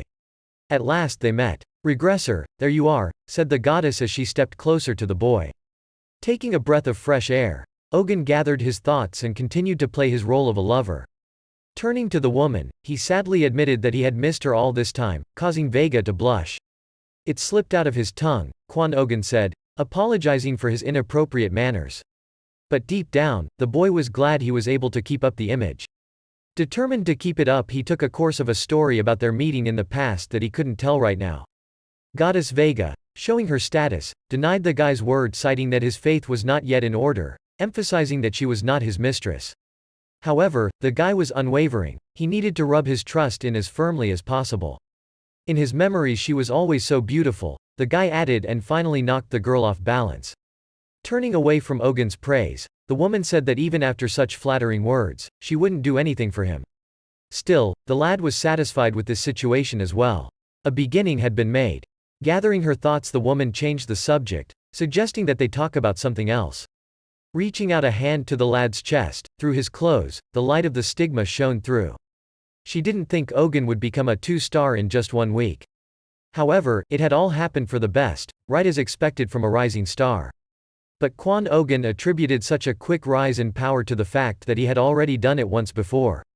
The impatient Vega wanted to know the details and was willing to listen to anything concerning the future from which the young man came. After all, in order to help him, she must be aware of the future as well. But the boy had not thought about the story of the future. Eugene shivered as he thought of what he was going to say. First, in the near future, a creature known as a celestial demon should appear, Eugene began to explain. Bowing her head, the goddess interjected. What kind of heavenly demon was that? Not knowing that the guy had made it up on the fly from his title of demon, possessing the black heavens. With a hand on her chin, Vega pondered the words, trying to figure out who he was talking about and if she had ever met such a creature before. However, the young man began to explain that because this demon would be well hidden, no one would recognize its face, name, or even belonging to the human race. But is that so? Eugene regresses but doesn't know it. Something in the goddess's mind didn't add up.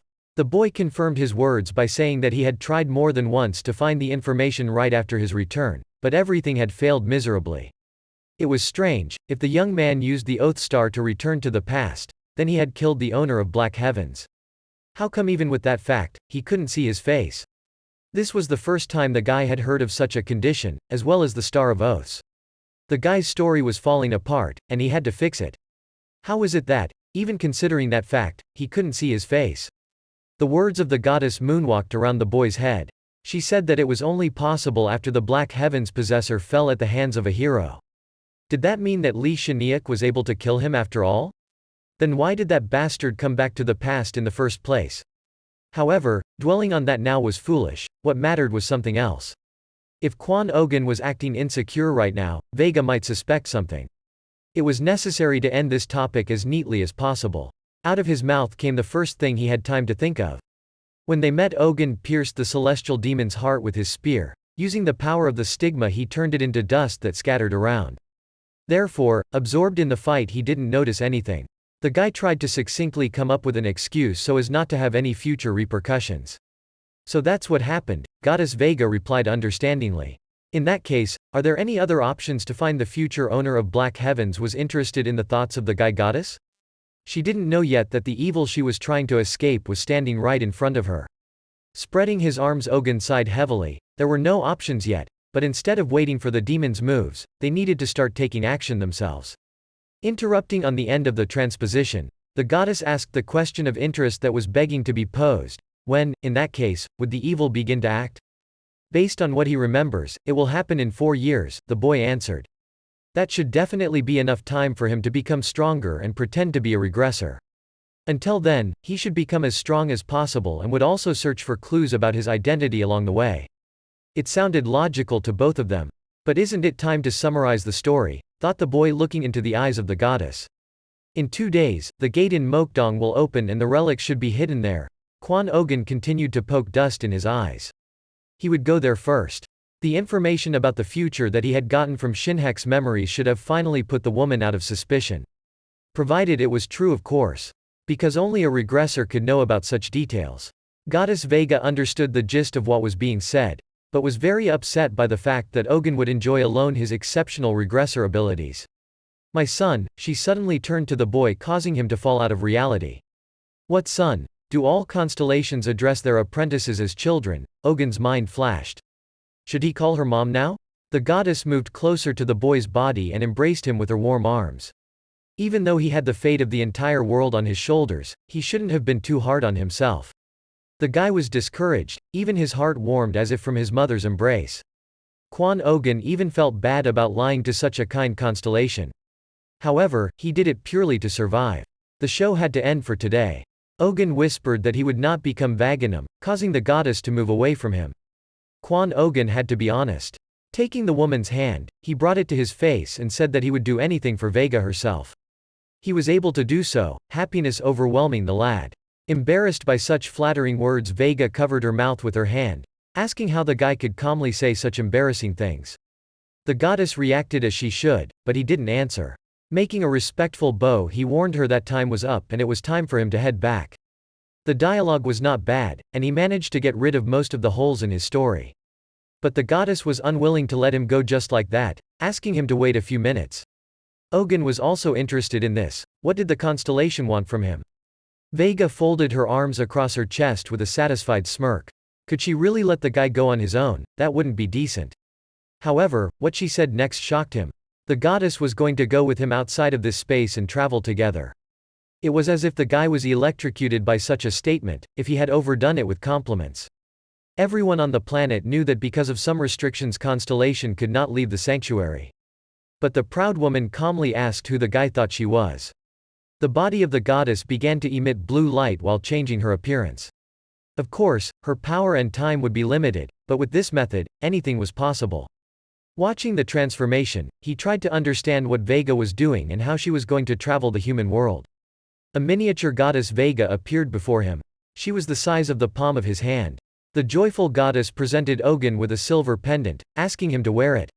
If the guy would wear it, even for a few hours, she could be with him like this. So how could she stay away after Kwon Ogun's sincere words? She was willing to walk beside him down the darkest path. With her, he wouldn't care about anything.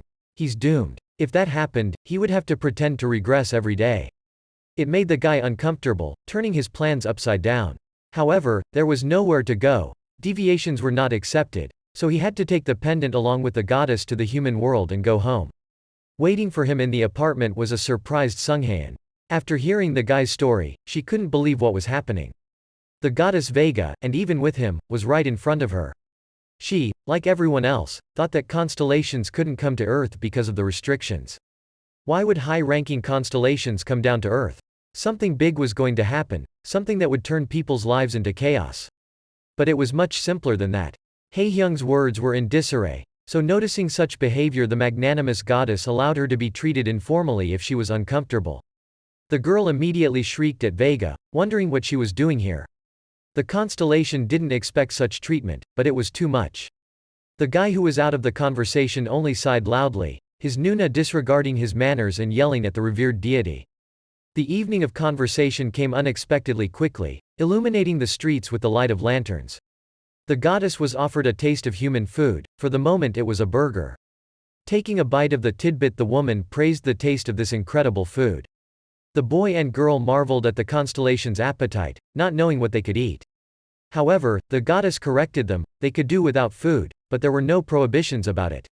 Wiping her mouth from the sauce stains, Vega thanked the humans for such a delicious treat. It was her first time tasting human food, though it was also her first time as an apprentice. But why did the constellation choose Kwon Ogun? What was so special about him? Hun wondered, while interjecting if she could address Vega like that, for she was allowed to omit the formalities. There was no one in this world more special than Ogun, replied a pleased Vega. However, in what place did the goddess see this? Song Hun was indignant. As the little goddess flew up, she replied that one day she and the world would know about Ogun's abilities. Flying up to Ogun, Vega sat on his shoulder and stroked the lad's cheek. One day he would prove that he was stronger than anyone in this world and become a great being. To this Hun only hummed that Ogun would be great, yes never. He would rather become a great trickster. Looking intently at the girl, Vega turned to her, saying that she was special too. However, the girl flinched at such unexpected words. The calm boy stared at Vega.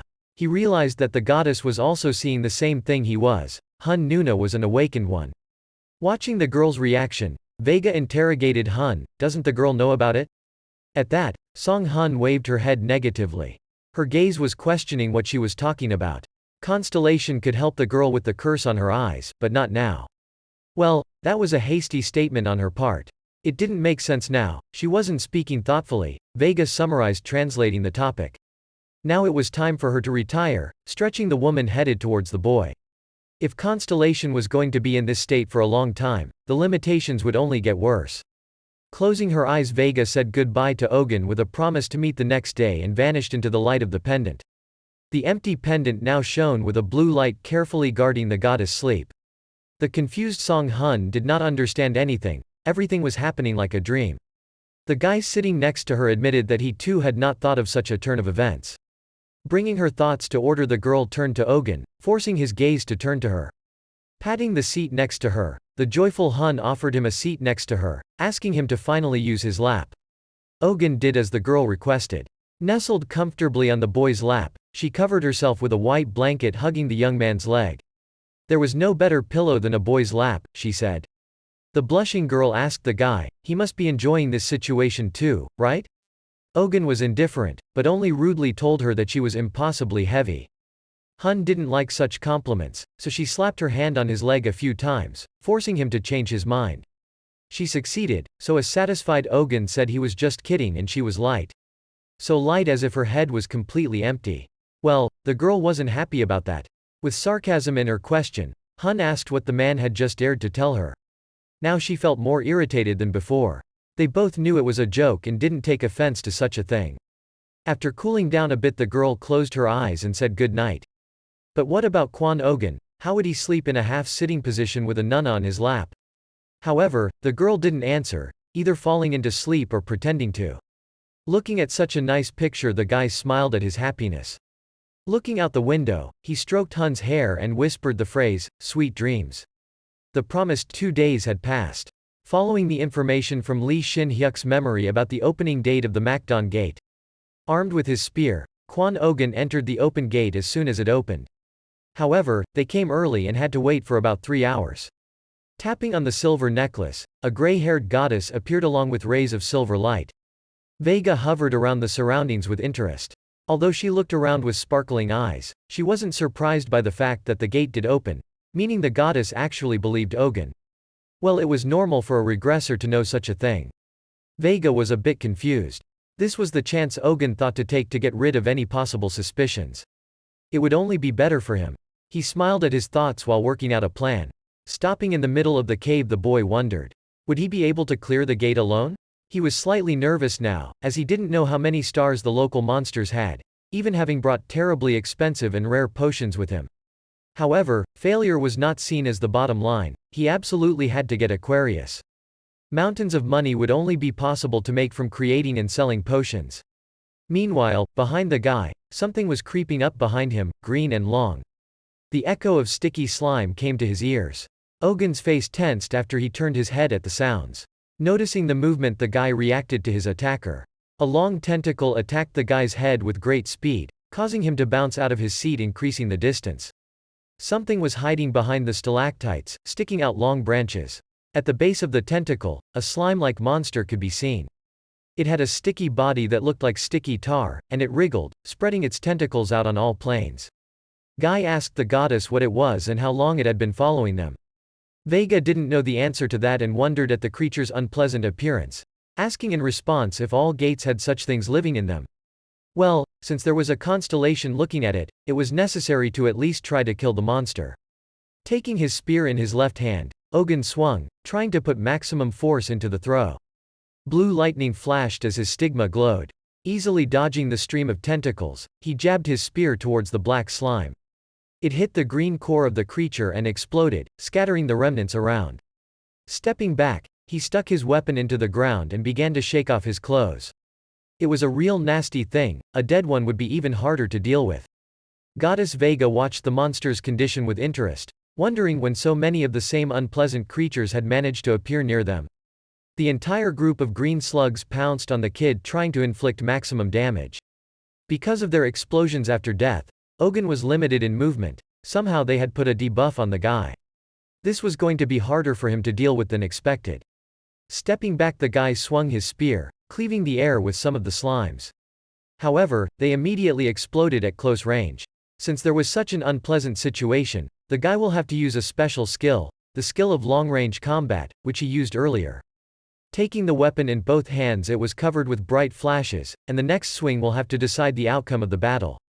The surprised goddess watched the activation of the level 1 lightning spear skill. Being at a decent distance, Eugene fried the monsters with his lightning, striking one by one. From the high temperature, the monster's core melted with them, preventing them from exploding and spawning new, similar creatures. The guy managed to pull it off. He used a technique that he could only use when he was blessed before. The overexertion caused the guy to get out of breath, forcing him to clean himself up. Goddess Vega was impressed and quickly flew over to the guy, praising him. She couldn't believe what was happening, even though she had seen it just a second ago with her own eyes. She believed that the guy would learn the skill quickly, but not that fast. Lightning Spear was an advanced level technique of the Vega star stigma, and although Eugene had yet to perfect some parts of it, his current level of knowledge was already at a sufficient level. That couldn't help but make the lad happy. Constellation promised that she would teach the young man other techniques as well, but that was already pointless. He should have known everything by now. However, the lad showed courtesy to his companion, modestly saying that he didn't. Some memories the guy remembered, not clearly. And one of them was exactly the stigma techniques of the Vega star. Folding her arms across her chest, the woman asked how it was to remember, but not clearly. However, even the guy himself wasn't sure. It felt like some parts of a movie had been cut out. He remembered only partially. It was an excuse he made up just in case Vega decided to suddenly ask him about a skill he had no idea about. But even here the boy had failed. The regression that had occurred thanks to the star oath did not imply any memory loss. To a goddess, this seemed strange. Quan Eugene speculated that this case was similar to the constellation's limitations. Perhaps his memories were also influenced by a transcendent power. Since there was someone higher up behind everyone, such an excuse should have worked. Well, it really wasn't impossible. The most important thing, Eugene hadn't forgotten what was really important, so he wasn't sure. But what did the guy mean by important, the goddess wondered. With love in his eyes, the boy answered that the most important thing for him was the memories of Vega herself. Constellation flushed crimson, she couldn't get used to such a statement from the youngster. How could he say such a shameful thing as if it were some trifling matter? Eugene knew she was weak to such statements. Turning away from the guy embarrassing her, she flew off to the side. She needed to calm down. However, walking deep into the cave, Vega felt some sort of ominous energy. It was hard to describe, just a premonition. Eugene narrowed his eyes and cautiously made his way towards the tattered corpses of the black slime. If Vega herself said she could sense a disturbing energy, it was worth checking it out. Eugene didn't understand what the goddess had sensed, but he turned his attention to the black crystal. Twirling the mineral in his hands, the guy came to some conclusion. The mutated mer crystal that had fallen into his hands was not good. Her mutant creatures clearly existed in the surrounding darkness of the gate. And the fact that several of them had already been found was alarming. Something was going on in that gate. It was strange for the goddess Vega to see the mer crystals black, to which the guy didn't understand her. She looked like she was seeing them for the time. Slipping the mineral into his pocket, the guy suggested moving on, to which Vega agreed. Forcing the woman to follow behind, Eugene headed deeper into the depths to find out what was going on here. Something was going on that even the constellations were unaware of. What on earth were these black mer crystals? Passing by the same stalactites each time, the goddess decided to speak her mind, addressing her, child, that it felt like they were going in circles the whole time. The guy got burned black. It couldn't be helped that using the venetic cane stigma that had been absorbed earlier could hit big. Catching a strange odor, Eugene pointed his hand in his direction. Vega, we need to go that way, the boy said, pointing the tip of his spear forward. The deeper they went behind the smell of the black slugs he had recently encountered, it only grew stronger. Walking into the huge room of the cave, they both stopped, marveling at its size. It was here that Vega could feel the concentrate of sinister energy that was gradually intensifying. A huge stone statue was erected in front of them, praying to the heavens with its hands clasped together. For a guy to encounter a statue in such a place was a strange discovery. Something glowed brightly on the statue's forehead, drawing attention to itself. It was a grand discovery, for it was a relic that was a black bull emitting an ominous aura. The joyous Eugene, not having it in his hands yet, was already marveling at the find and thinking about how much it could be sold for. Even a 1-star relic could cost at least 10 million won. The prices for a 3-star relic would start at 100 million won, and for a 5-star relic, it would start at 1 billion won. The guy, feeling the taste of wealth, was already thinking about how much he could get for a 6-star. Vega, who was indifferent to material values, asked if this was what people considered to be relics, to which the excited guy Lightning confirmed her words. Seeing the boy's demeanor, the woman noticed that the young man's eyes were glittering strangely. Eugene needs to get her as soon as possible, but this was prevented by a sudden slurping sound. Swarms of black slugs began to gather around them, crawling from side to side. Having seen them first, the goddess warned that these strange things had appeared in front of them again.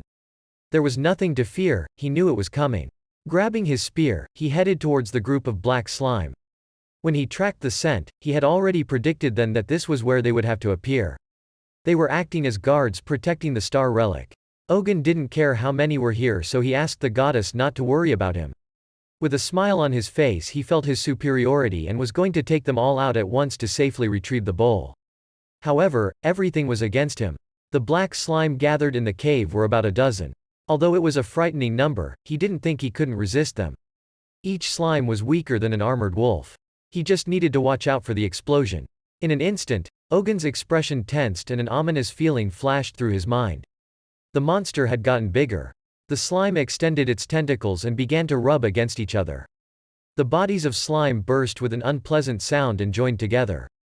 The mutants, which a second ago had been a whole crowd, merged into one. No one expected such a turn, the creature looked overly strong.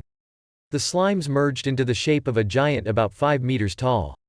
The monster composed of black slime slapped itself on its chest. Flying up to Eugene's head, Vega spoke her thoughts, assuming that he was unaware of this feature. Well, it was true. The boy had thought they could only disintegrate into smaller copies of themselves, but no way to merge into one monster. Not wanting to disturb the boy, the goddess Vega sat down on the head of the huge statue and continued to watch the fight. As Eugene had asked, she would not worry about him. With a strained smile on his face, the guy assured Vega to count on him. But what was he to do? Every time the slimy giant took a step, a rumbling sound echoed throughout the cave, making the walls shake. Now he was sure he was in a complete mess. The black slime stretched upward toward the ceiling, leaning over the boy, slurping its tentacles in an intimidating manner. It was about 5 meters tall and had eyes on its collarbones. It was clearly not for hugging. Eugene stared at the giant with trembling eyes. He had never once fought such a huge opponent. The boy was clearly acting cocky. From his feelings of joy at seeing the holy relic, he had entered the situation out of strength. However, his chances were not zero. The mutants were easy enough to overpower. A blue pentagram glowed around the monster, screaming at the top of its voice. There was no way that such simple monsters could suddenly become invincible. It was even somehow unfair. Pulling out the pistol he carried in his pocket for self-defense, he cocked the bolt and reloaded it. He was glad he had taken it and brought it to the gate. With a loud cry, the guy unloaded the clip, firing one shot after another. It was hard not to hit such a giant monster. Naturally, there were no regular bullets in the small gun. Throwing a stun grenade, Eugene blocked the slug's view, blinding it. The flash was as blinding as if the sun had risen in the cave. Now he had to act. The moment the giant shuddered as it fell backward, Eugene lunged forward with the force of his unruly body. The monster that had lived his entire life in the dark was clearly not happy about this outburst. The distance between them shrank. He grabbed the spear because he had a chance for a single strike.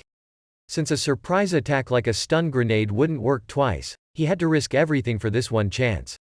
Making a run up before the monster saw, he leapt into the air, attacking from the monster's back. Blue lightning flashed, his stigma pouring out a bright light. Eugene was about to put all his strength into what seemed to be one last attack.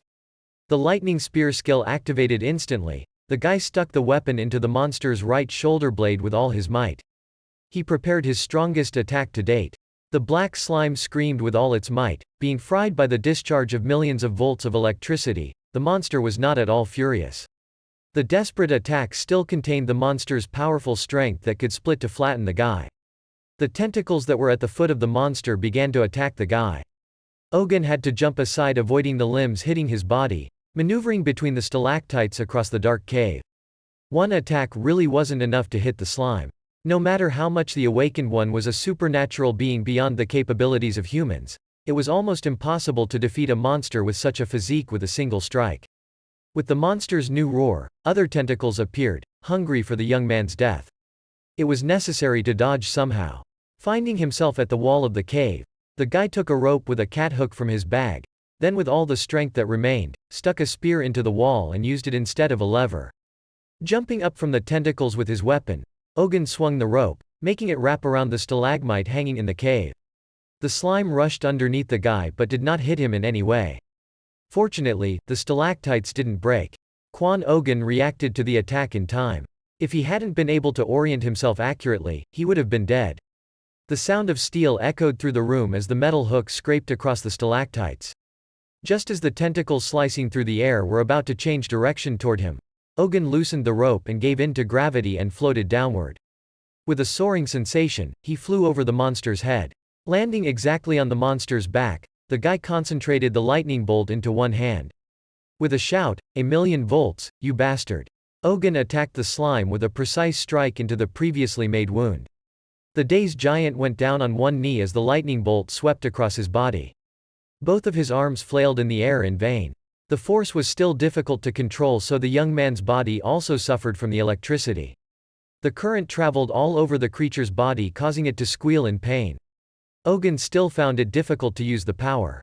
The black slime fell dead to the ground at the same time, causing the boy to jump to the side to avoid being hit. Satisfied with himself, Eugene was glad that he had fallen into the trap so easily. However, he was still having trouble catching his breath after using blue lightning twice in a row. Eugene thought he was going to pass out on the spot. He felt like he had run several kilometers. His eyes were shaking, he felt nauseous, and he wanted to lie face down on the spot and fall asleep. But the guy managed to kill the monster he met for the first time in his life, and it was twice as tall and larger than the young man. The frightened goddess rushed to the boy, shouting on the way, "Watch out." The exhausted boy did not understand what the goddess was worried about, because the monster was dead. However, one tentacle attacked Eugene at a furious speed. The lad's body flew off, thrown into free flight by the violent impact. As the young man's body landed, a thud echoed through the empty cave, raising dust behind him. He had not been able to block the blow in time, but he was still in one piece. The goddess approached him with a pale expression on her face, and the boy groaned as he lay on the cold stone. The monster appeared to be not only alive, but had also changed appearance. This time there were new tentacles and a red eye sticking out from where the head had been. Although the impact was enough to slay an average 2-star awakened, even his bones weren't broken. Quan Ogan no longer had a choice. He turned to Vega asking her to quickly bless him. However, the goddess hesitated for a moment. Without a blessing, there was no other way to destroy the slime giant. Agreeing to her apprentice's wish, Vega transferred some of her power to the boy, causing him to become covered in a kind of silver light. The expression on Vega's face contorted as the restriction of the commandment took effect, punishing the woman. Vega has sent down a blessing upon you, said a sudden alert to Ogan. The cognition of the Lyra's stigma has been temporarily increased. Electric power overwhelmed the young man, crackling in his hand. From the guy's senses, it seemed to him as if the effects had gotten better. Perhaps it was because he had gotten stronger since the last time he received the blessing. The effects had definitely gotten better at working. He could barely keep up with the energy overflowing him. It was overwhelming the guy. Using the skill, blue lightning began to gather at his feet. Concentrating the power overflowing his body into his feet, he rushed forward like lightning. He was met by a forest of tentacles aimed at him from the slime. Under the blessing, it wasn't even a threat to him. Eugene bounced from tentacle to tentacle at the speed of light, dodging what seemed to be familiar attacks.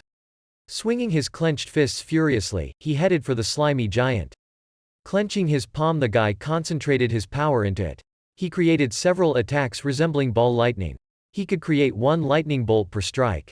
Eugene realized that he was rapidly wasting mana, but there was no point in stopping. However, it didn't matter anymore. Right now, his mana was infinite. But such a simple expression of huge amount of mana didn't fit. The more he used the mana of the stigma, the more his own mana amount increased. It was both a blessing and a punishment. He felt like his body was about to explode from the expanding mana like an overflowing balloon. The boy's eyes were burning with life. He absolutely had to win. There wasn't much left, not much at all. Roaring like a beast, he continuously swung his fists. Dozens of blue lightning bolts swept across the slime giant's body, hitting completely different places. Not even a trace of the giant's corpse that had turned into ashes could be found. Intending to destroy even him, he continued to send out streams of blue lightning. The guy's eyes were bloodshot from overexertion, his body unable to withstand it. The guy kept sending out streams of blue lightning, falling into madness. His head was scalding hot, as if a black cloud covered his eyes, his gaze slightly darkened. A scalding exhalation and an electrifying shiver warmed the guy's soul. It was as if he was pursuing some sort of goal. If he continued a little longer, he would feel like he could grasp onto something. The goddess nearby, echoing her scream, brought Eugene to his senses. She asked the boy to stop. It was over. With the clear echo of the goddess' voice, the slightly darkened vision became clearer. The lad looked at the mountain of ashes he had left behind. Even he himself didn't realize what had happened, for he felt elated. Breathing heavily, Eugene grabbed the left side of his chest. A burning sensation made him curl up. The unknown sensation along with the explosive speed of the expanding mana was causing immense pain. The worried goddess didn't realize what had happened, but suddenly it hit her. The stigma engraved on his left chest flashed with a bright light and ached fiercely. When the blue lightning flashed, the engraved number of stars of the stigma increased by 1. As soon as he focused his mind to recall the sensation, that disappeared without a trace. The sudden alert brought the guy to his senses. Lyra's stigma had increased to 3 stars, and with it, the lightning and blue lightning skill to level 3. Eugene now had 3 stars. The surprised goddess that had been silently watching the events finally spoke. Not even a month had passed and her disciple had risen so high. Continuing her musings, Vega wandered around the cave, winding in circles. This was not the stigma of some average celestial, but of the northern star itself. It must be hundreds of times more difficult to raise it than ordinary stars, but its rate of development was astounding. The speed of growth was incredible, even for a star challenging the heavens. A thud against the ground brought the woman out of her musings. She looked at Eugene, who was lying on the ground. With frantic speed, she walked over to him with a concerned expression on her face. His figure was motionless. Reaching out her hands, she started breaking Eugene's body, trying to wake him up. A worried Vega urged him to wake up, but his tightly closed eyes would not open. The goddess's lonely, despondent voice echoed through the spacious cave. A silky voice softly whispered the name, Eugene. Pink soft lips moved as it spoke the words. Could this really be a dream? Feeling a pleasant sensation in the back of his neck, Eugene slowly opened his eyes. Frowning his eyebrows, the boy tried to focus his gaze on the object in front of him, trying to distinguish dream from reality. The blurry silhouette of the silver-haired goddess moved before his eyes. Overjoyed Vega finally saw that the boy was awake. Eugene was lying comfortably on the constellation's soft lap, stroking the boy's soft hair affectionately. When his vision returned to normal, the young man marveled at Vega's usual size, that she looked like the grown woman she had been when they first met. What shocked him even more was the fact that he was lying on her thighs. What had happened while he was unconscious? The brunette tried to get up, at which the angry woman laid him back down and ordered him to lie down some more. It was too early for him to get up. Obeying Vega's wishes, he laid back down. The guy seemed to be overdoing it though. As soon as the fight was over, he was momentarily disconnected from reality. For a goddess, he was more aggressive in battle than he looked. He should have taken more care of himself. Even though he was a regressor, he was still human. Vega rebuked Eugene's wisdom. Although the main reason he had done such a reckless act was because of her, he couldn't say it out loud. The surprised lad promised her that he would try his best to remember those words of admonishment. She had always called the lad a son, and now she was really acting like a mother. Noticing the look on the constellation's face, the guy asked her with interest, "Is something wrong?" Vega puffed up her cheeks and sat resentfully. Still, she didn't want to admit the fact that she was worried about him. However, Eugene's thoughts went off in the wrong direction. Could it be that she suspected him because he confidently told her not to worry, only to barely win with a blessing? There had to be a way to work this out somehow. Confused, Vega, that she had gone into her own thoughts for a moment, turned her attention to calling out to Eugene. She asked the boy if he had addressed her by name before.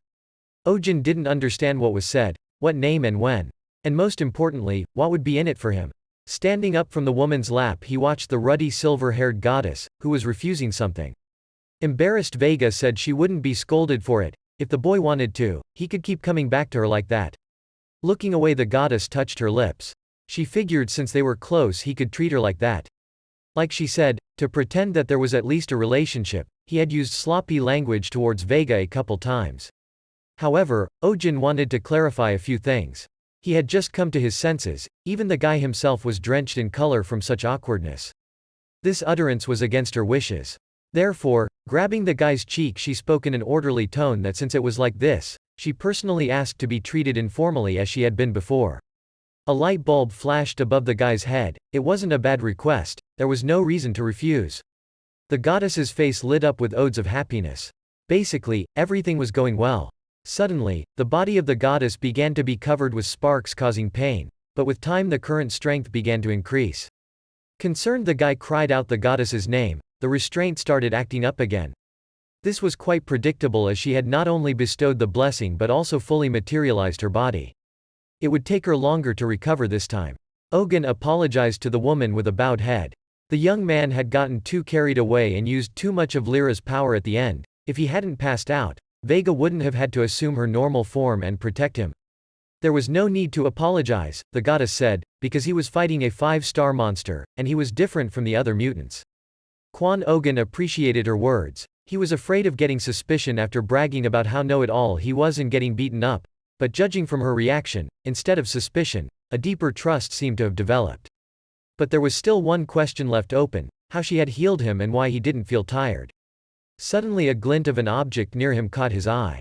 They were the 3 medium-quality potions he had prepared for emergencies. Moreover, all the flasks containing them were empty. The guy's body broke out in sweat and his face turned white. There was only one question in his mind: why were they all empty? Each of the bottles were worth in the neighborhood of 1,000,001. Happy Vega replied that she used them to make her student wake up sooner. The guy froze from shock, his eye twitching nervously at the wasted sum of money. Clenching his fist tightly, Eugene was ready to bang his head against the wall. Tears flowed relentlessly from Eugene's eyes. Why did he have to use all 3? How much money did he lose? He thought as he looked at the bottles. Breathing heavily, the goddess waited for praise, for it seemed to her that the young man was so moved that he cried. But the frustrated boy would rather die than waste potions so foolishly, and for the moment he wished Vega would just shut up. In the back of his mind, he wanted to grab her by the neck and shake her, but he couldn't commit such a crazy act against the celestial woman supporting him. How on earth was she able to let him drink them? Eugene wondered, but the woman could not answer. The goddess Vega tolerated discharges of millions of volts, she suggested without thinking about it. It was already time for her to go. The constellation's body turned into a blue beam striving into the pendant for a well-deserved rest. The empty pendant glowed blue again, keeping the deity within. She had escaped. What the hell? He asked the pendant, muttering quietly. There was no answer, however. It didn't matter now. The boy rose from the cold, damp ground and headed for his spear. Taking the weapon, he headed towards the nearby statue. It was time to take the loot. Laughter involuntarily escaped from the young man's lips. With dexterous movements, he reached the head of the statue and drove the tip of the spear into it and broke off the bowl that was stored there. Just as carefully, he came down to the ground, holding the relic with care. It was too much effort for one holy relic, he thought. He wondered what she was giving since it took so much effort. Eugene was going to take it out of the gate and deal with the sale and proceeds there. He hoped it would at least be a 3-star. Suddenly, the black aura emanating from the bowl began to increase in volume, forcing him to move it away from his face. At this moment, a strange sensation spread through his body. An unknown feeling of exaltation that he had experienced before. The hot sensation warmed his body as if he had drunk a strong alcoholic beverage. Dark as night mana poured in all directions around the guy. The alerts that appeared out of nowhere put everything in place. It said that black heavens had absorbed the power of the dark star in the holy relic. The skill had absorbed every last bit of that power, and through gritted teeth Eugene had to endure the pain. The power of the stigma was successfully absorbed. The black heavens characteristic evolved, one of the notification windows informed. The black heavens characteristic now not only hid the aura of black heavens, but also completely concealed its presence. The bonus to all of this was a plushie, in the form of user control over this effect. Partially on top of that, the conditions of the third black heavens enhancement were fulfilled. The aura of the bowl vanished instantly, as did the pain that had been bothering the young man. Eugene twirled the object in his hands. He didn't know that black heavens could absorb the power of holy relics. The boy felt a tremendous power overflowing after such a trick. But since the skill had absorbed the power of the bowl, didn't that mean the item was now useless? At this thought, Eugene almost dropped it from his hands. The aura he had sensed had vanished without a trace. It was a star relic that he hadn't even determined a star rating or ability for. He threw a tantrum at the feeling of emptiness that was tearing him up from the inside out. He wanted to fall on his back and scream like a small child for not getting enough milk. He had tried so hard. Disappointment, potions spent, and the bowl turned to trash covered the young man's head with frustration. A voice behind Eugene echoed through the vast cavern that brought the boy to his senses. The voice of the unknown man muttered that he hadn't thought he would be outrun. Turning around at the sound, a group of people in black robes covering their entire body from the densely packed stalagmites stepped out in front of the young man. They were definitely not familiar to Eugene. First and probably in charge of the gang was a cheekily smiling blonde man. This man continued his speech with a smile on his face, explaining to the young man that the item he held in his hands was something they needed very much. What to do now and how to negotiate. Eugene offered to buy the bowl from him. It might be a way to get some money since the plan to sell the bowl had failed. The strangers seemed to be interested. Wanting to con the strangers out of a couple bundles of money, the guy turned on the fool. He said she didn't really fit his skills by type. Besides, life was more valuable to him than some holy relic. Business wasn't that hard for him, and cheating was even easier. The blonde man didn't react. A moment of silence was interrupted by the same guy laughing loudly. Later, the same guy would explain to Eugene that he had clearly misunderstood something. They weren't going to hurt him, just apparently a bit suspiciously dressed. This was the kind of thing their guildmaster liked. Keeping the conversation going, the young man laughed along with him, saying that he must have overstretched himself after wandering around the cave for so long.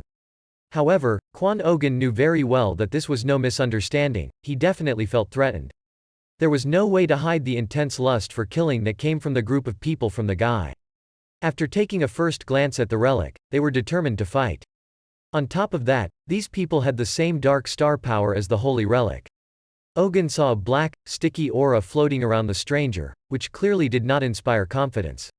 As if hearing something unimaginable, the young man tilted his head.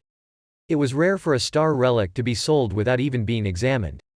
Eugene looked at the 5 men in black robes with a friendly smile.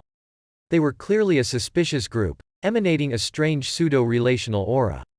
A dark, viscous aura like that of professional assassins was bursting out of them.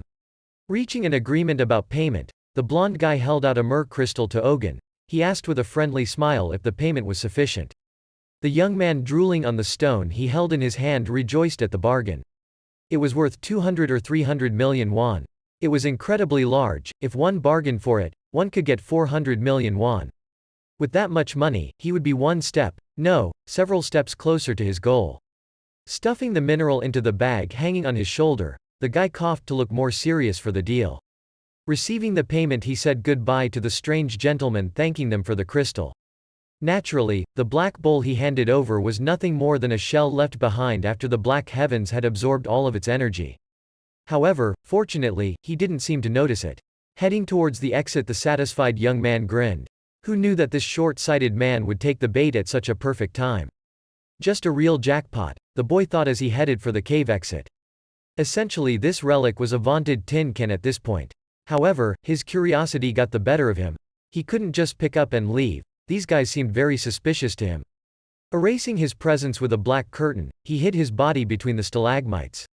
Sprawling on the ground, he crawled back to the cave where he had found the star relic.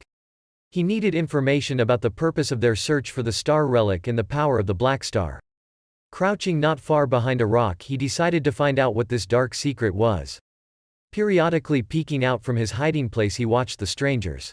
He found the relic but revealed too many questionable secrets. Based on Li Shiniax's memories, the relic was only supposed to be found after 6 days. But why was it only being found now? Eugene felt as if they knew when the relic would appear and it was the one they were targeting. Had the future changed? One just had to wait and see. After a while, the man accompanying the blonde man asked him why he didn't kill the guy. Eugene answered that they didn't need to leave a trail of problems for other awakened to follow. I don't have to explain every little detail, the blonde asked. To this the servant could not deny his master, to him he was right about everything. Smiling sinisterly, Eugene was going over the bowl in his hand. Spreading his arms to the sides, the guy began his propaganda. Eugene was sure that the age of stars was coming to an end and dark stars would soon rule the firmament. All the arrogant constellations would pay for their sins. Bowing to the Lord, the men in black canopies ducked their faces into the ground, praising their cult. Hail to the creature of the dark star. Blessings to the dark stars. Turning around to leave, the guy praised his subordinates. The black stars now see their devotion and smile, Eugene summarized. Lastly, the blonde asked to be given a fake relic to replace the real one. The man in the black robe stood up and took something out of his pocket. A star relic in the shape of a bowl, emitting a thin blue light. He easily jumped onto the statue's head and inserted the star relic into the empty spot on its forehead. Sticking the other bowl into its forehead, the servant quickly climbed down to his master's side. Eugene felt more than confident. Proud of the work he had done, he headed back with his attendants. As they reached the exit of the cave, the lord of the cultists stopped before the gate itself, remembering something important. Turning to one of the servants, he asked if he remembered the face of the guy he had made the deal with. The servant answered in the affirmative. Well, then go after him and kill him. Eugene knew too much, he needed to be eliminated. As ordered, the man in black replied and headed back to the caves. Eugene and the others stepped through the gate. They had to report everything to bailiff. After waiting for everyone to disperse, Eugene came out of his hiding place. This was the end of the gate for the boy. He was going to be killed by his own followers. However, it gave the young man quite a bit of information. The future hadn't changed. The relic that Li Wuhek's guild had found had been switched by these guys.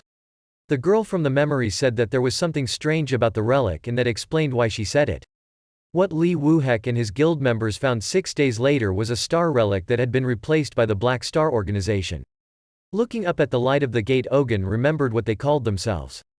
The Dark Star community seemed to him to be some sort of illegal guild that operated from the shadows. They were definitely murky. Returning to the cave with the statue, the boy quickly pulled out the fake relic and twirled it in his hand to compare the feeling with the real one. Would the black heavens be able to absorb it?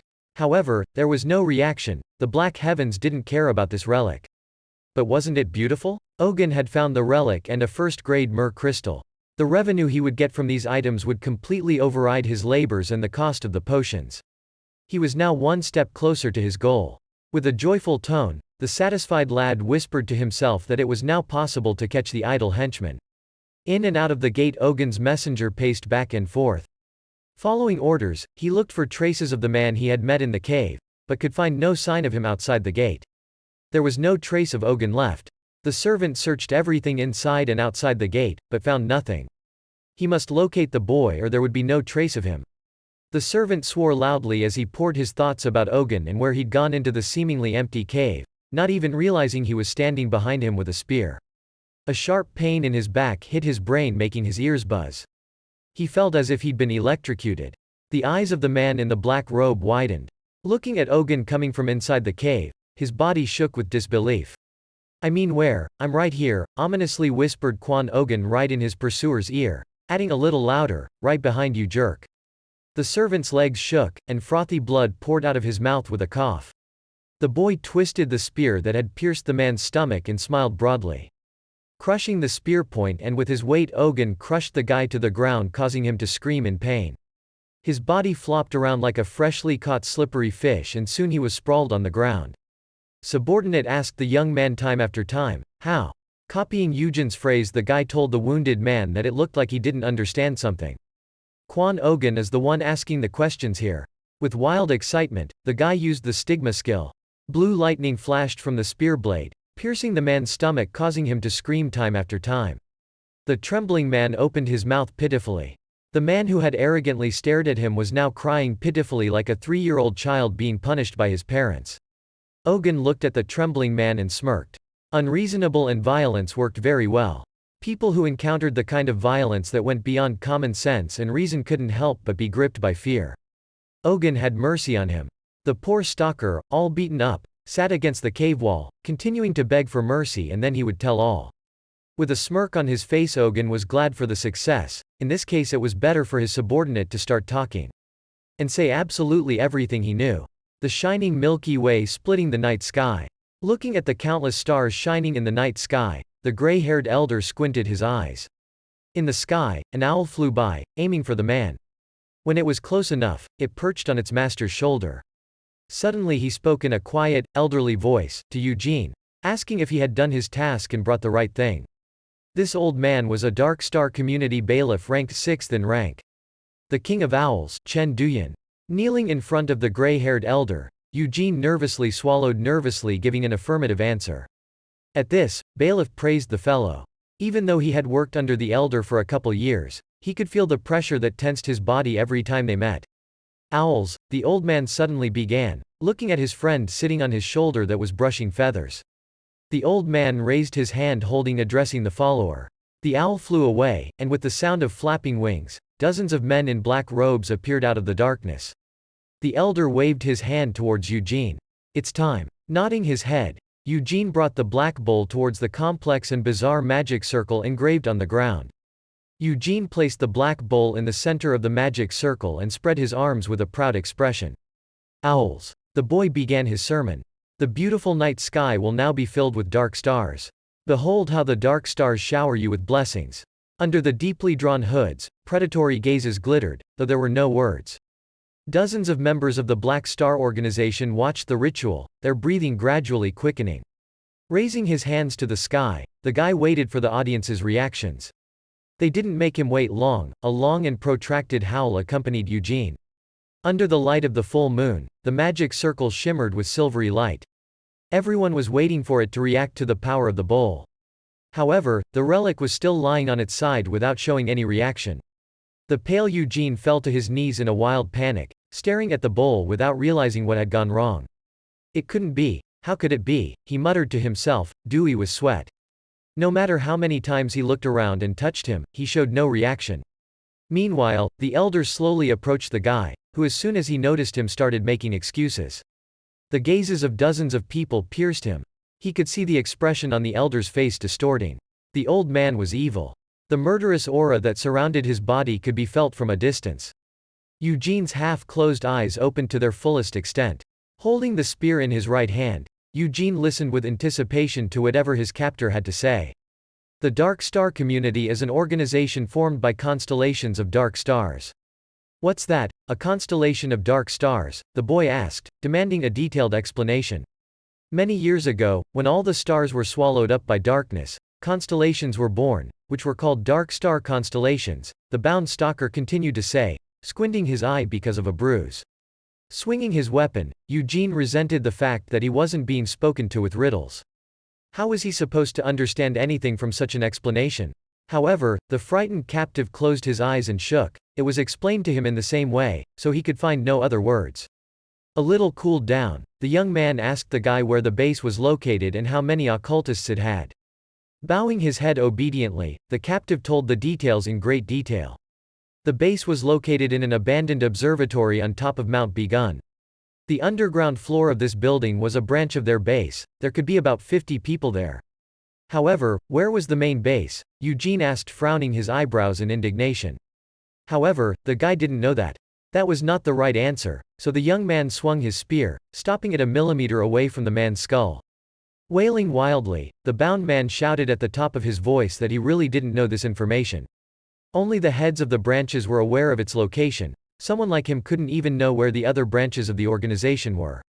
It sounded logical, they wouldn't trust all the information to a loser like him. But Eugene still didn't understand anything, so he urged him to explain one thing. "Pardon me," the captive asked uncomprehendingly. "Why does he even obey such suspicious people?" the young man questioned. Eugene was sure they weren't doing anything over the top for him and were definitely suspicious. Bowing his head, the captive did indeed ponder his words. He couldn't think of a reason why they were claiming allegiance to an organization that was no different than a pseudo-religion. The stalker seemed about to cry and muttered quietly to himself. The man closed his mouth tightly for a while and soon uttered a reply in a quiet voice. The irritated Ogun cringed at this attitude of his captive. He could have been killed at any moment and he was still dodging. Eugene Nim granted everyone the power of stigma, the sectarian explained the situation. Such an answer infuriated Ogun because of some stigma they had sold their desires. No one can do that besides the constellations. Giving everyone stigmas for worship is too wasteful. A short exclamation escaped Ogun's lips. The boy didn't understand how it worked, but he was luring people with it. The young man remembered the image of people gathered and desperately praying to the Skywalkers in front of the sanctuary. Now he understood why they had all joined such a suspicious organization. This world is full of those who would kill even their own family in order to become awakened. That was enough information for the guy, short and to the point. He could end here, there was no more valuable information for him. Suspecting something wrong, the captive continued to beg to stop. Bowing his head, he begged not to kill him, he had a daughter, a family. The captive tearfully begged for forgiveness and release. He joined the Dark Star community for her sake. If he died, there was no telling what would happen to her. Squinting his eyes, Ogun didn't trust, he didn't believe such a man had children. An orphan in this crazy world would definitely not survive. He had been one himself, the orphanage was not a pleasant memory. Ogun narrowed his eyes and looked at the seated man. The young man asked for a name, but the frightened captive didn't immediately understand what was being asked of him. Repeating his question, the boy asked what his daughter's name was. The confused man quietly said Yeren. Her name was Choi Yeren. The young man did not calm down, continuing his questioning. He asked to tell the sectarian the girl's age. This time, the man quickly answered, 9. The girl was still too young. Ogun nodded his head as if he understood something. Ogun didn't care about the rest of the questions, he was only interested in the girl. When her birthday was, her favorite food. The man answered that hour, naming the date December 14th, and she likes fried chicken. Height and weight. The guy asked. 131 centimeters, 28 kilograms, continued gibbering at the questions. The captive answered curtly. As time went on, however, he wondered why Ogun was asking him all these questions. With a smirk on his face, Ogun himself asked the man the question, really why? Pointing the tip of his spear towards the captive. The metal glistened from the sparse rays of light hitting it. Frowning his eyebrows, the man smiled in a terrifying smile. Now answer all these questions in reverse order, ordered the young man. He loudly started naming all the parameters he was asked: weight, height, favorite food, age and name. Everything by word had to be named. There was silence, as if time had frozen. The man trembled, fearing for his life. He shook like an aspen leaf, looking at the sharp metal at the bridge of his nose. The man's mouth and two eyes opened wide.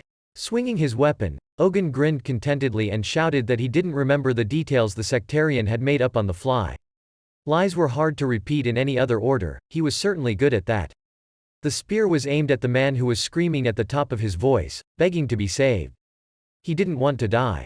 For the second time, the spear stopped a few centimeters from the captive's face. One more thing. Where do you say your branch is? The boy asked. The bewildered man in a trembling voice he repeated, Shervin, the summit of Mount Bagan. At least something in his words remained unchanged. Blood rushed down the blade of the spear, which stabbed lightly into the man's flesh. The spray sprinkled a red color all around the guy. Pushing a little harder, there was a crunch of bones in the man's skull, crushing his brain.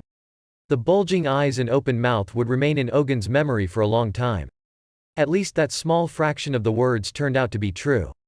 He finally stood out among the suspicious group. With a relieved sigh, Ogun pulled the spear off the guy, causing his body to fall to the cold ground.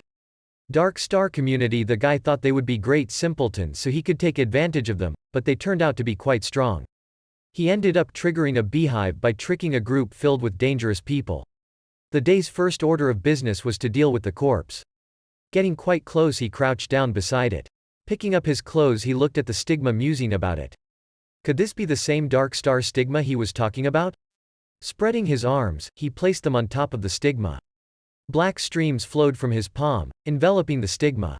Mana flowed into his body with an unpleasant sensation, similar in some ways to the star relic he had absorbed. The sudden alert window was once again ready to announce new information. Black Heavens was absorbing the owl stigma. The volume of the owl stigma was too small to activate the stigma. Absorbing the power, Ogun removed his hands that a moment ago were in a dark haze. Licking greedily, he felt the anticipation of the power that the Dark Star stigma would give him. However, the power wasn't much, it took a lot of people to absorb, but still. In just one branch that he had been named, there were as many as 50 people. It was unlikely they would let him get away with this. He would have to make a plan and make preparations. Leaving the corpse in the cave, the boy headed for the gate. He had to get home and train hard for his new level of strength. Surrounded by sectarians, the evil elder walked into the magic circle with his hands behind his back. A terrifying killing intent blossomed in the frighteningly glowing eyes of the elder. Eugene, who was standing in the center, didn't understand what had gone wrong. The chalice didn't work and the pentagram didn't glow. He had been dishonored. What is he doing? The elder asked, looking at the staggering boy in the circle. Eugene was about to say something, to make an excuse, but the old man interrupted him. The bailiff rebuked him, saying what would have happened if other performers had seen the scene. The owls would have been heavily mocked by everyone. The old man threw something with great speed at the confused boy, who did not immediately notice the wound. There was a bloody cut on his neck that barely grazed the carotid artery. Eugene pressed down on his bloody neck and looked at the floor with eyes full of fear. "Don't disappoint me again," said the old man, looking at the crouched boy. Not having the strength to object, he agreed. Arguing with the head was too expensive. As the old man said that, he lost interest and turned around and rushed away. The henchman behind him bowed in his wake. While Eugene was feeling ashamed and embarrassed, the other sectarians behind him were quietly laughing as they watched him screw up. Soon, they all disappeared. The stars in the heavens shone as brightly as ever. The summer wind blew the leaves off the trees, making them swirl in the sky right above the guy standing in the center of the pentagram. Eugene, left alone, clenched his fists. His anger-filled scream echoed throughout the dark mountain. Every time he shook convulsively, black feathers that appeared out of nowhere whizzed around the guy's body. Eugene looked the other way with bloodshot eyes. He headed inside the observatory. With a sudden movement, he opened the door loudly, almost pulling it off its hinges. Underneath the ground, 50 of his subordinates were shaking with fear in their eyes. The surprised minions that had been wandering aimlessly before cast their gaze at the incoming man. Eugene was walking on a stone slab of the well-lit corridor while loudly swearing. An image naturally formed in Eugene's mind. A young man with slightly downcast eyes, giving off a soft impression. Turning to the first follower he saw, he asked her the man who went to kill that boy who dared to deceive them was. However, communication had been lost, no one knew where he had gone. This news stunned the blonde man. Ordering to find him immediately, he was about to leave, but the men in black canopies asked who they were looking for. Notwithstanding the stupidity of his subordinates, the guy yelled throughout the corridor that they should immediately find this son of a bitch, calling people useless pieces of shit at the end. Eugene's harsh criticism echoed throughout the building. A week after he returned from the dungeon in Mok Dong, Eugene hadn't entered any other dungeons and had remained humbly in his home all this time. There were two reasons for this.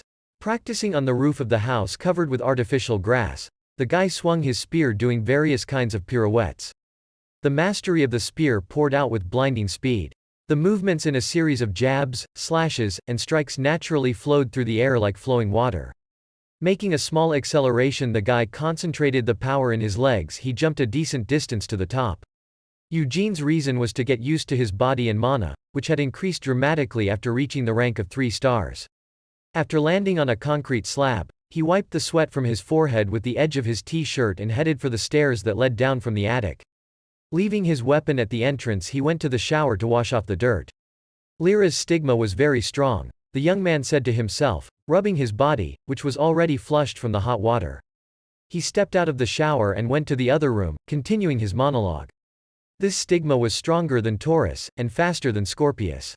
The other awakened ones with 3 stars would definitely not be able to catch up to Eugene. But if the spear the wood guy is using is made of wood, is there any point in using the skill with it at all? Entering the bedroom, Eugene was clearly surprised. Finished Sung-hun sitting on the bed asked, beckoning with her hand. After throwing the towel back on the chair, Eugene lay on his stomach facing the soft bed. How do you like it?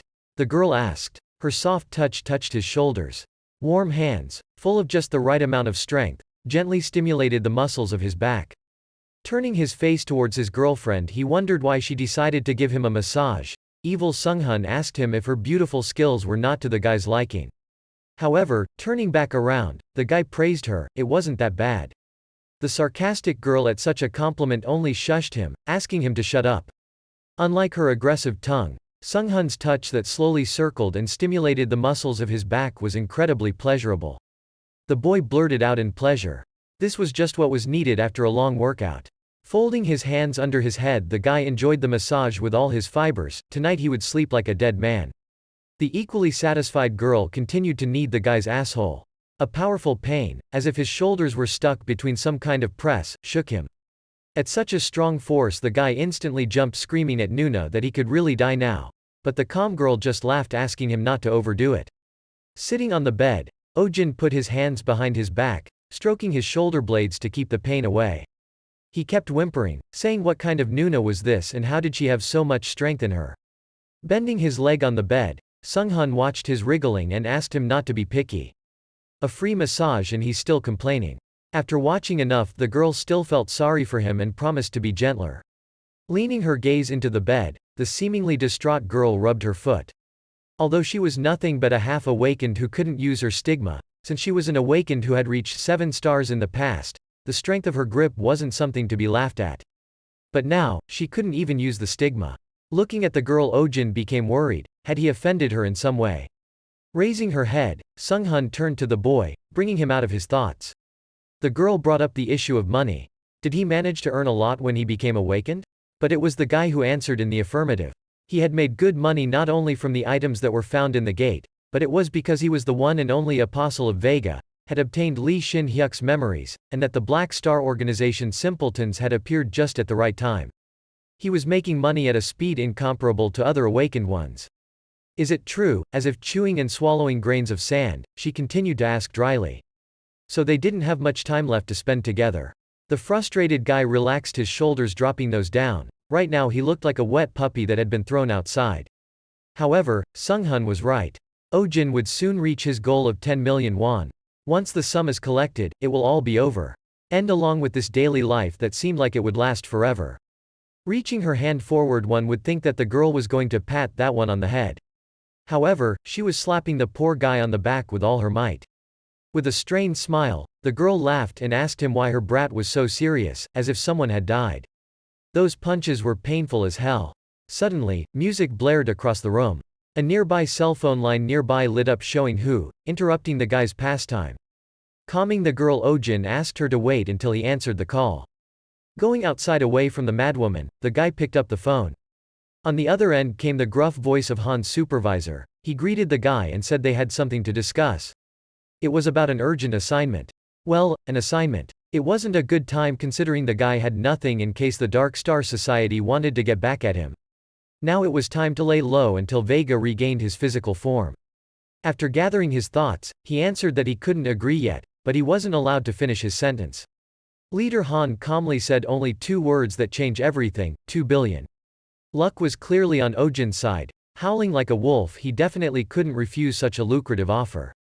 Like a pea against the wall, The guy yelled into the phone that he would immediately come to the association and there they would discuss all the other conditions. Having flown into the house, the guy quickly got dressed and told the girl that he would not appear in the apartment for some time. The glass building of the headquarters of the Awakened Association stood proudly on the main street of the city. Passing through the Awakened gathered for registration, Eugene entered the elevator, which was only open to employees. Reaching the desired floor, he turned left down the corridor. There was only one office. After knocking politely a few times on the oak doors, he was invited to enter. He asked Han Jun-man how Han Jun-man was doing, but there was no answer. He decided to ask one question before getting down to business. Pulling a roll of paper from his pocket, he unfolded it, showing the drawing he had made. Eugene asked the man if he had heard of such a stigma. The paper showed a drawing of a seagull, the kind that children draw.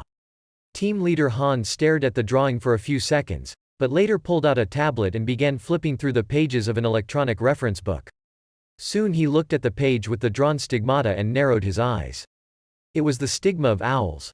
Eugene watched the confused man, asking if he knew anything about it. However, he wasn't very knowledgeable. The only thing he knew of was that it was one of the forgotten stigmas. Such a statement made the young man's mouth drop open. 8 years ago, when the constellations first came down to Earth, they had started keeping records of them, but some had disappeared without a trace. Eugene asked the leader if there was any more information as to why they disappeared. But there was no more data available. Times were hard back then, and not many people kept records. But if the stigma of owls had existed 8 years ago, then the Dark Star Society could have already existed in those distant times. It was definitely not a new organization. This was getting serious, and he needed to be well prepared, Eugene thought as he digested what had happened. Taking the sheet with the stigma on it, Han asked the boy where he had seen it. He told him that a few weeks ago he had been arguing with one of the cultists at the gate. Then the occultist had told him that he was from the Dark Star Society. But the leader had no knowledge of such a cult. It wasn't strange, because even Eugene was curious about them and had to eavesdrop. Han Jun-man promised to look for information about the owl and the Dark Star Society. They were a threat to the society. Thanking them for this favor. If the association was willing to investigate directly, he could expect good results. Even if the association was ignored in some places, it was still the largest organization directly under the government. If people only took information capabilities into consideration, most guilds wouldn't even be able to reach the tips of their toes. Eugene suggested moving on before talking about the mission while sipping on a cup of hot tea. The guild Valhalla, a guild the guy hadn't even heard of, was the customer of the Missy. But they had only recently become famous. They had made a lot of noise. All of their members were said to be incredibly talented. But the head of the group was not far behind. He was extremely powerful. He was considered a candidate for the 7 stars. The guy was extremely surprised by this fact. This was the name given to those who surpassed human limits and had the greatest influence in this world. Eugene had once heard that there was a Korean among them.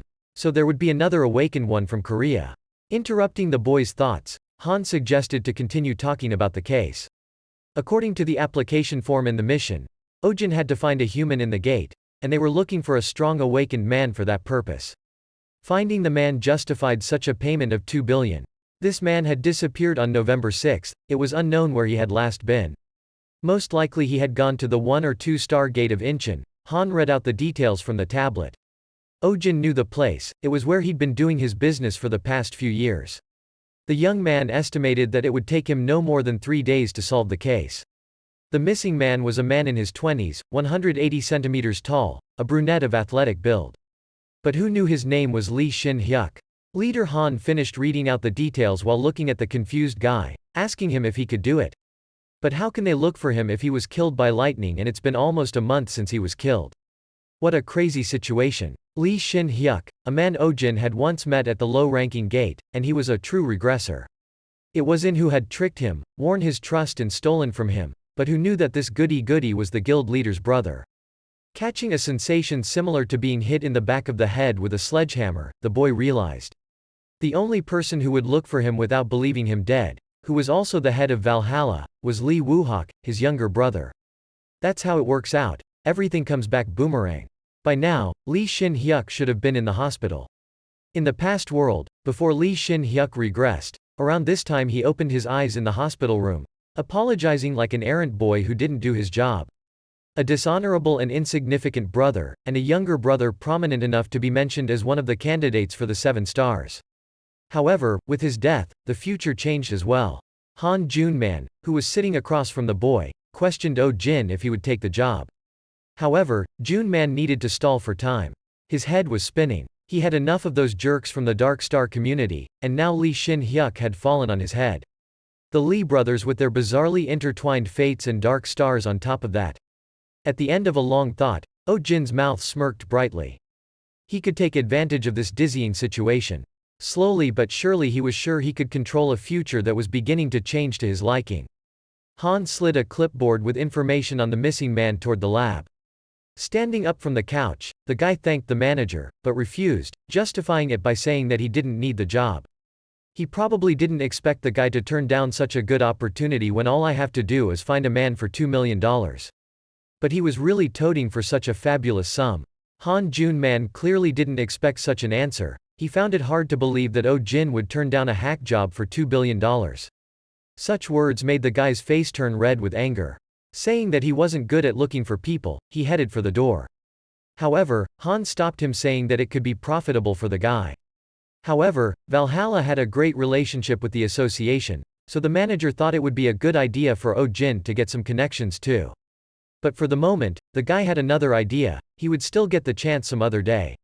Was it because he wanted to show the partner guild the fact that the association had a Polaris apostle? If one thought about the status of the association that was falling day by day, it was more than likely true. But could you give him the number of the Valhalla chapter instead? At the words, affiliated with the association, team leader Han nodded with a delighted expression and wrote the contacts of the Valhalla guild on a piece of paper. Well, let the hunt begin. In front of the newly formed dungeon in mock dawn, night quickly covered the land. The boy had been waiting for over half a day now. He saw the awakened ones trying to find groups to conquer the freshly formed dungeon. Some had never seen such a dungeon before and were taking pictures. Eugene squeezed through the crowd and walked near the gate. He walked around constantly, his face clearly visible. He yawned and wandered around the gate for hours. The sun, which used to be in the middle of the sky, slowly darkened over the mountain. No one had come. He would probably have to go to this place tomorrow as well. It would be nice if he dealt with everyone before Vega awoke. He took a deep breath and walked down the road as the darkness began to thicken. As he passed the next awakened ones, the back of his head began to prick. He sensed a lust for killing from someone in the crowd. Smirking, Eugene turned his head slightly in the direction of murderous intent. A prominent middle-aged man wearing a black hat instead of a black robe caught his gaze. Judging from his sunken cheeks and dark circles under his eyes, it seemed that he had overcome quite a bit of trouble trying to find him. Concentrating his strength in his legs, the guy rushed towards the exit, but the man in the hat only had time to shriek, demanding him to stop, but getting no answer, he urgently chased after him. The full moon illuminated the road near the fountain. The panting man turned his head in all directions. He saw that the young man had turned that way. But he did not see the boy, only the dense forest illuminated by the moon and the sparkling water in the fountain. "Thank the gods," came a phrase from behind the confused pursuer, causing him to wince. Eugene thought they'd given up on him and stopped looking, but the pursuers turned out to be sheep. Eugene smiled sinisterly as he stood in the moonlight. He lured the man into the pen like cattle. Taking off his hat, the stranger whispered, "Damn, he got caught fast." Several hundred black feathers flew towards Eugene.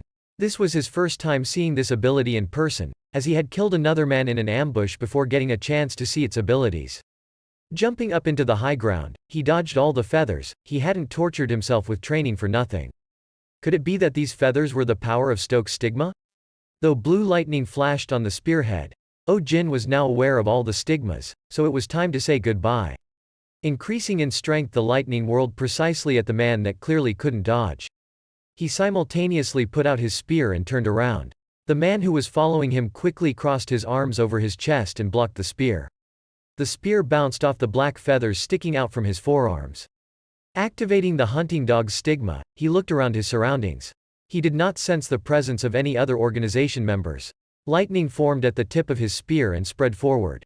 Was it because the arm covered in black feathers couldn't protect against lightning?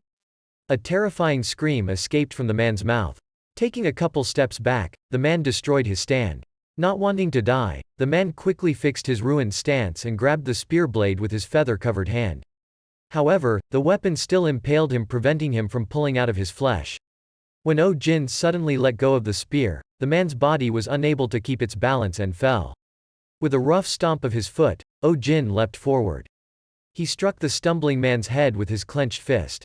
As if hitting with a hammer, he struck his fist with all his. Although the fight was harder than he thought, the one who came out victorious in the end was Eugene.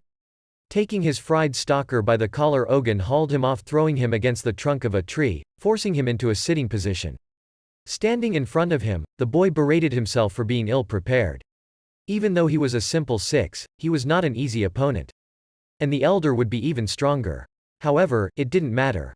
Eugene rummaged through the man's clothes and took out his smartphone. Since fingerprint recognition was used as security, he opened it, putting the man's thumb against the sensor to unlock the smartphone. Opening the camera, he pointed it at the bloody spear he had placed by a nearby tree. Since he already had a lot of confidence in mimicking other people's voices, he could change it quite easily. Dialing the last number from the contact log, he called it. He called the contact he had gotten from the leader of Han's group. He would deal with him now. The huge business center building was still open. A loud phone call caught the attention of a woman who answered the phone with weariness in her voice. After picking up the phone, she introduced herself as Kim Sonan from the Valhalla Guild. The voice on the end of the line asked her to hand the phone over to the guild leader, but the guild leader wasn't taking any non-coveted calls at the moment. It was only after Eugene's phrase about finding Lee Shin-hyuk that she instantly changed her mind. The woman flew into the head's office without ceremony, her heels clacking loudly on the tile. Getting quite close to the man, she whispered confidential information. Quickly snatching the phone from the secretary's hands, he asked in a gruff voice if it was true that he had found his brother. It was the first time he heard Lee Woo-yik's voice, not from Lee Shin-hyuk's memories, but in real life. However, what followed next was an unexpected dialogue. Kwon Eugene said that, to be more precise, they had him in their hands. A flustered Lee Woo-yik asked again. But the guy in response asked himself if he had a bad connection since they couldn't hear. Lee Shin-hyuk was being held hostage, the young man repeated. The head asked incredulously, wondering what kind of nonsense was being peddled to him. Eugene suggested, how about some proof? Sending a picture of the spear to the phone number he spoke to. Silence hung on the line. Coming to his senses, the guild leader menacingly asked who he was. In response, he laughed loudly, but did not believe the photo.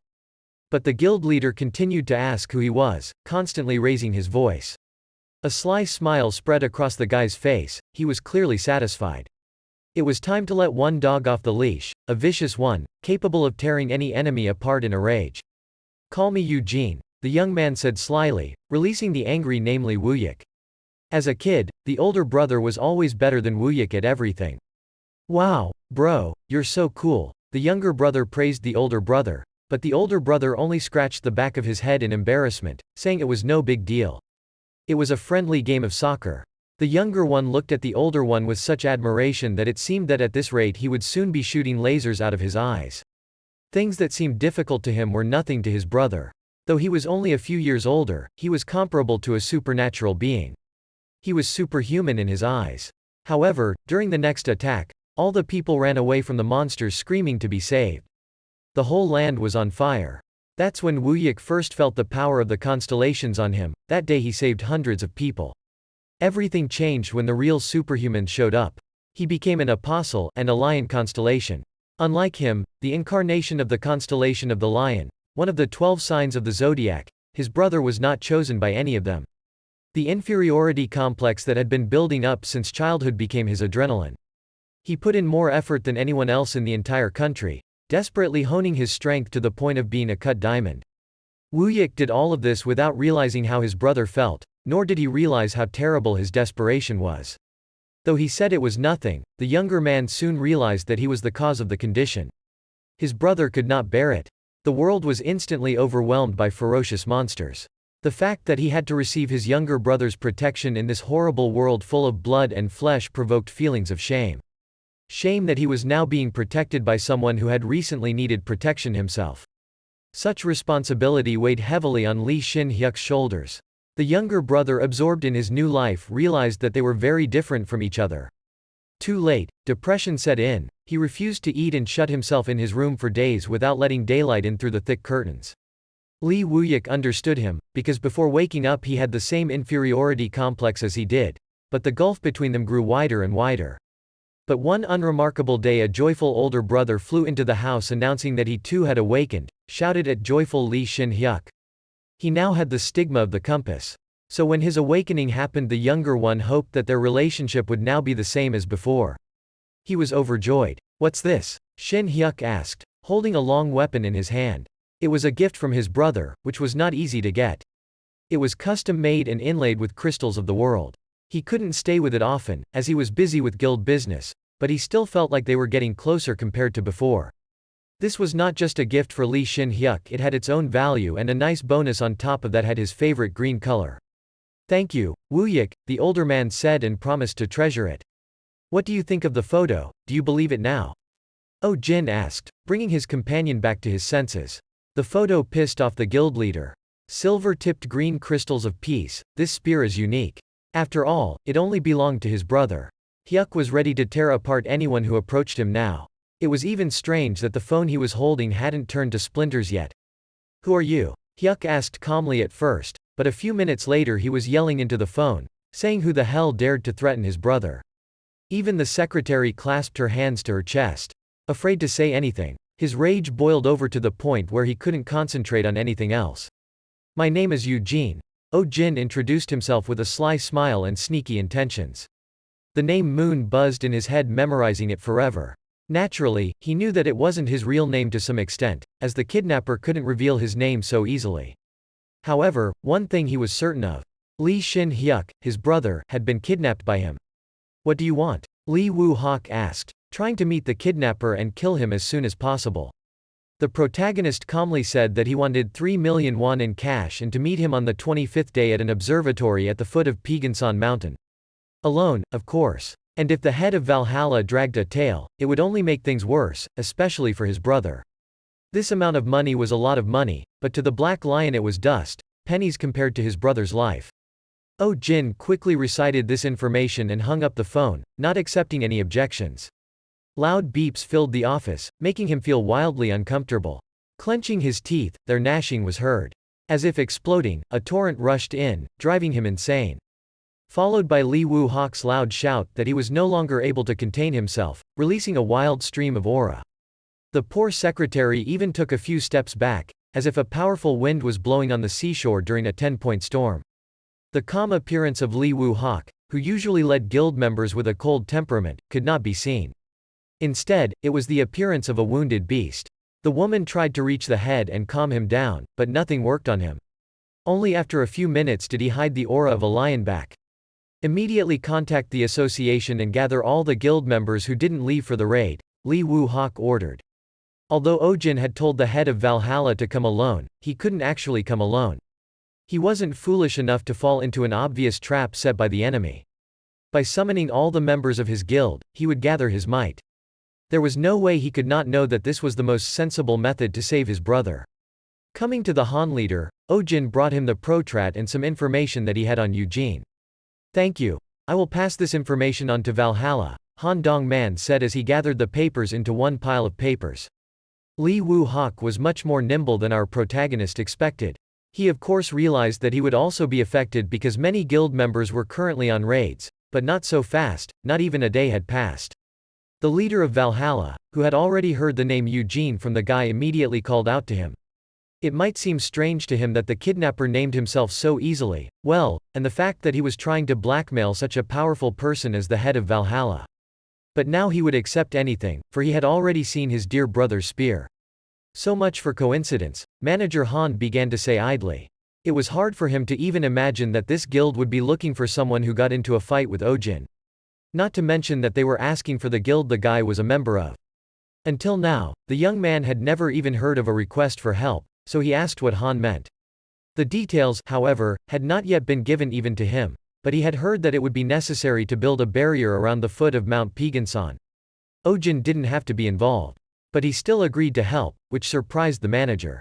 The lad would definitely have to be there to make sure everything went according to his beautiful plan. And so the hour of the meeting was about to approach. Eugene and Lee Woo-hak's hellish meeting. That creepy, gut-wrenching moment. In the dark forest was a shabby observatory building, lined with dense forest. Black feathers flew in all directions along the corridor. A loud scream rang in the ears of the people, which was emitted by a subordinate who had just had his arm chopped off. "I don't want to hear you scream," said the irritated Eugene. However, the wounded man continued to insist that he had found evidence. 3 days ago, he had surveyed the neighborhood where their comrade had disappeared so long ago and looked at all the CCTV footage. The man who tricked them was leaving a building that only guild members have access to, and then he went to Mokden. This is where some sort of clue comes in, perhaps he is a member of the guild. However, the wounded subordinate interrupted Eugene, because he was not completely sure about it. But how could it be since he has free entry? The occultist had initially followed the headquarters of this guild, but he had never appeared there. However, that doesn't change the fact that he might be a member of a side association, the blonde suggested. But the subordinate checked that theory too and it didn't fit. Such a fudge made Eugene think. According to this logic, the rogue was not a member of the guild, yet he had access to facilities where only guild members were allowed. The whole thing was suspicious. It was scary to imagine what kind of person this person was. This was all strange. Another man was coming down the long staircase that led to the first floor, frantically calling out to his master. "What do you want?" shouted an irritated Eugene who was being distracted from important matters. However, someone who looked like a collector was approaching the observatory. A guy in black robes delivered, while asking if they should deal with him. However, Eugene waved it off and said he shouldn't do that, he needed to calm down and distress, so would handle it himself and get some air at the same time. As he passed the back exit, he saw something shiny with his peripheral vision. The object surprised him in a way. Someone had thrown a spear in the street, but the blonde didn't bother, deciding he would ask about it later when he was done with his guests. A man with a basket on his back that held herbs and a black hat that so successfully covered half of his face was approaching their base. "Are you lost?" Eugene asked the man who kept approaching leaning on his cane, but he heard no answer. "It's quite dangerous to wander alone in such places, don't you think?" The occultist continued to ask politely, smiling sweetly. When he had reached a decent distance, the man raised his head. The black hat no longer hid Li Wuhak's wolfish gaze, which was eager to deal with Eugene. "There you are," said the guild leader with a predatory grin. Eugene's face matched the sketch he'd gotten from the association. He was certain that this bastard was the one who had kidnapped his brother. Although the head wanted to rush over and tear him to death at once, but he wasn't sure yet that he was the one who had kidnapped Li Shinhak, so he couldn't attack recklessly. There was a sepulchral silence between the two guys, only the quiet wind lurching their clothes from side to side.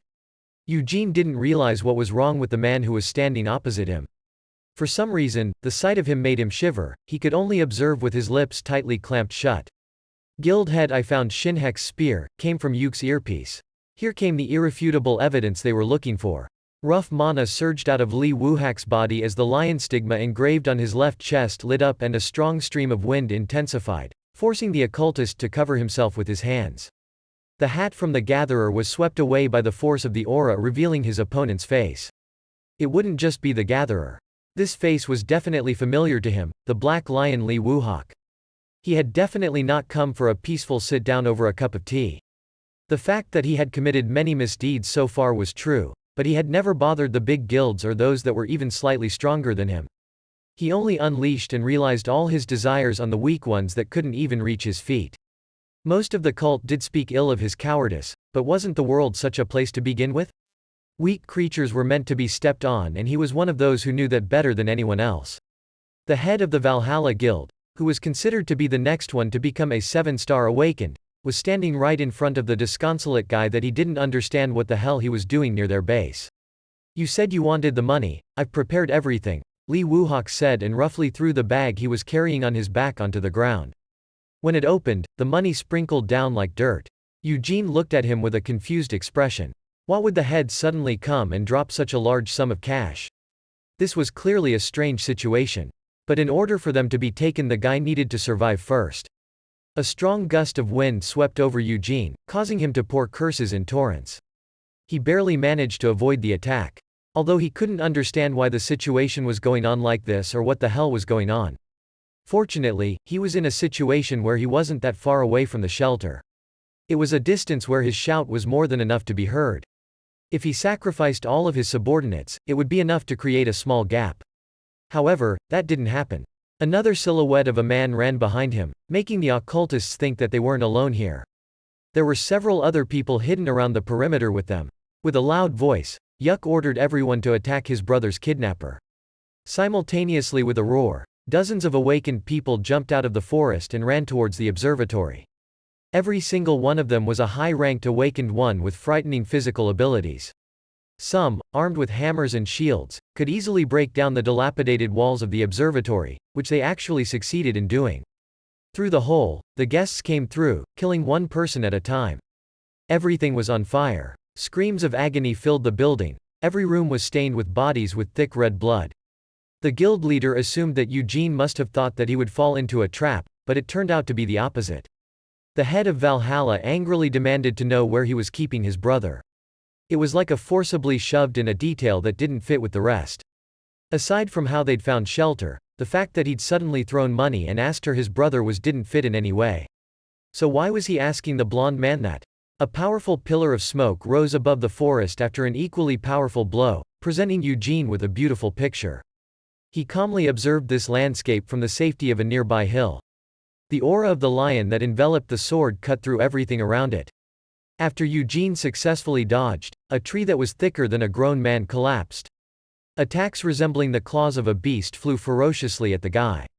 Each successive blow hurt Eugene more and more. He tried to use the stigma the owls had given him, but it was nothing. He could only take a little bit of cover from his opponent's powerful strength. However, Li Wuhek's strength was beyond representation. The occultist wouldn't be able to last long. All this time, he was trying to figure out why the head of Valhalla was suddenly near them and what his brother had to do with it. There was also some money involved. The next blow with the force of a lion sent Eugene flying free for several meters, raising the fervor behind him as his body rolled on the dry ground. What a disappointment this was for Li Wuhek. And here was such a talentless person daring to think of opposing him when he himself had such deplorable skills. But Eugene couldn't understand. The puzzle wasn't adding up. His opponent kept saying things he didn't understand. One thing he was sure of, however, was that there was a rat lurking somewhere that had unscrupulously deceived them. Someone as ruthlessly using the black lion. A sword shrouded in turquoise light towered above the head of the seated blonde man, terrifying him. A single swing sliced through the skin on Eugene's ribcage, throwing him deeper into the forest. Blood spattered the dark earth and gave off the acrid odor of metal. Each time the wounds grew larger and the screaming louder. The boy assured the guild leader that it was a misunderstanding and he had done nothing. However, the rabid lion stigma owner couldn't be stopped. He didn't want to listen to this nonsense. The only thing he wanted to accomplish was to get his taker. Bloody vomit flew out from the mouth of the battered and cut in all sorts of places Eugene. He didn't understand what method had been used, but Black Lion piously believed that he was the culprit. He didn't have time to relax to solve the misunderstanding. The moment he tried to speak, the paws of the enraged Black Lion could tear him to pieces at any moment. At this rate, he could really die like this. Sighing heavily, Eugene crossed his arms on his chest. He only had one option. Squeezing on all of his mana, he focused all of his mind on his stigma. Though he knew he couldn't leave a single scratch no matter how much he tried to retaliate. Hundreds of small feathers flew towards Yuk, blocking his view and fake channeling some of it for damage. Thinking it was a damage-only attack, he easily swatted the feathers away, saying that such a low-ranked ability wouldn't work on him. The juxtaposition of the two different attacks each time caused a column of dust to rise. The nearby ground, rocks, and trees were torn to shreds as if they had been pulverized in a blender. When the dirt dissipated, his vision was blocked. In the small amount of time that Wuhek took to clear the view, Eugene hurriedly pulled out a black dagger from his sleeve, and afterward, he stabbed himself without hesitation. The Black Lion rushed towards Eugene, but its body suddenly turned into black feathers and disappeared. The mood of the head of Valhalla was already below the plinth, and when his prey disappeared altogether, he became furious. He looked around quickly, but because of his strange ability, he couldn't tell in which direction Eugene had fled. Somewhere in the thick of the forest the occultist was bleeding. He had been saved. However, he was just as badly injured after using the star relic. Right now, his subordinates must be defeated, dying one by one. They had been exposed and right now, they were all dying. Who could have done such a thing? Eugene reasoned in his ear while leaning on the nearest tree. He tugged at his hair, shouting curses. Sanctuary and his subordinates, he'd lost them all. All because some unknown person had fooled him. If he went back, he would definitely die. The elder would not allow himself to tolerate another failure. A Sheed guild, perhaps it would be worth it for him to ask for their help. Although he didn't want to ask for their help until he died, that didn't mean he was really to die. A quiet rustle disturbed his rest. "You haven't had it easy, you look like shit," the man behind him spoke with a sneer in his voice. Eugene hurriedly turned in the direction the sound was coming from. The person standing there was the same rogue who sold him the fake star relic. The bastard who would leave him unsatisfied even if he was completely destroyed was walking towards him. He was also smiling so brazenly as if he was mocking him.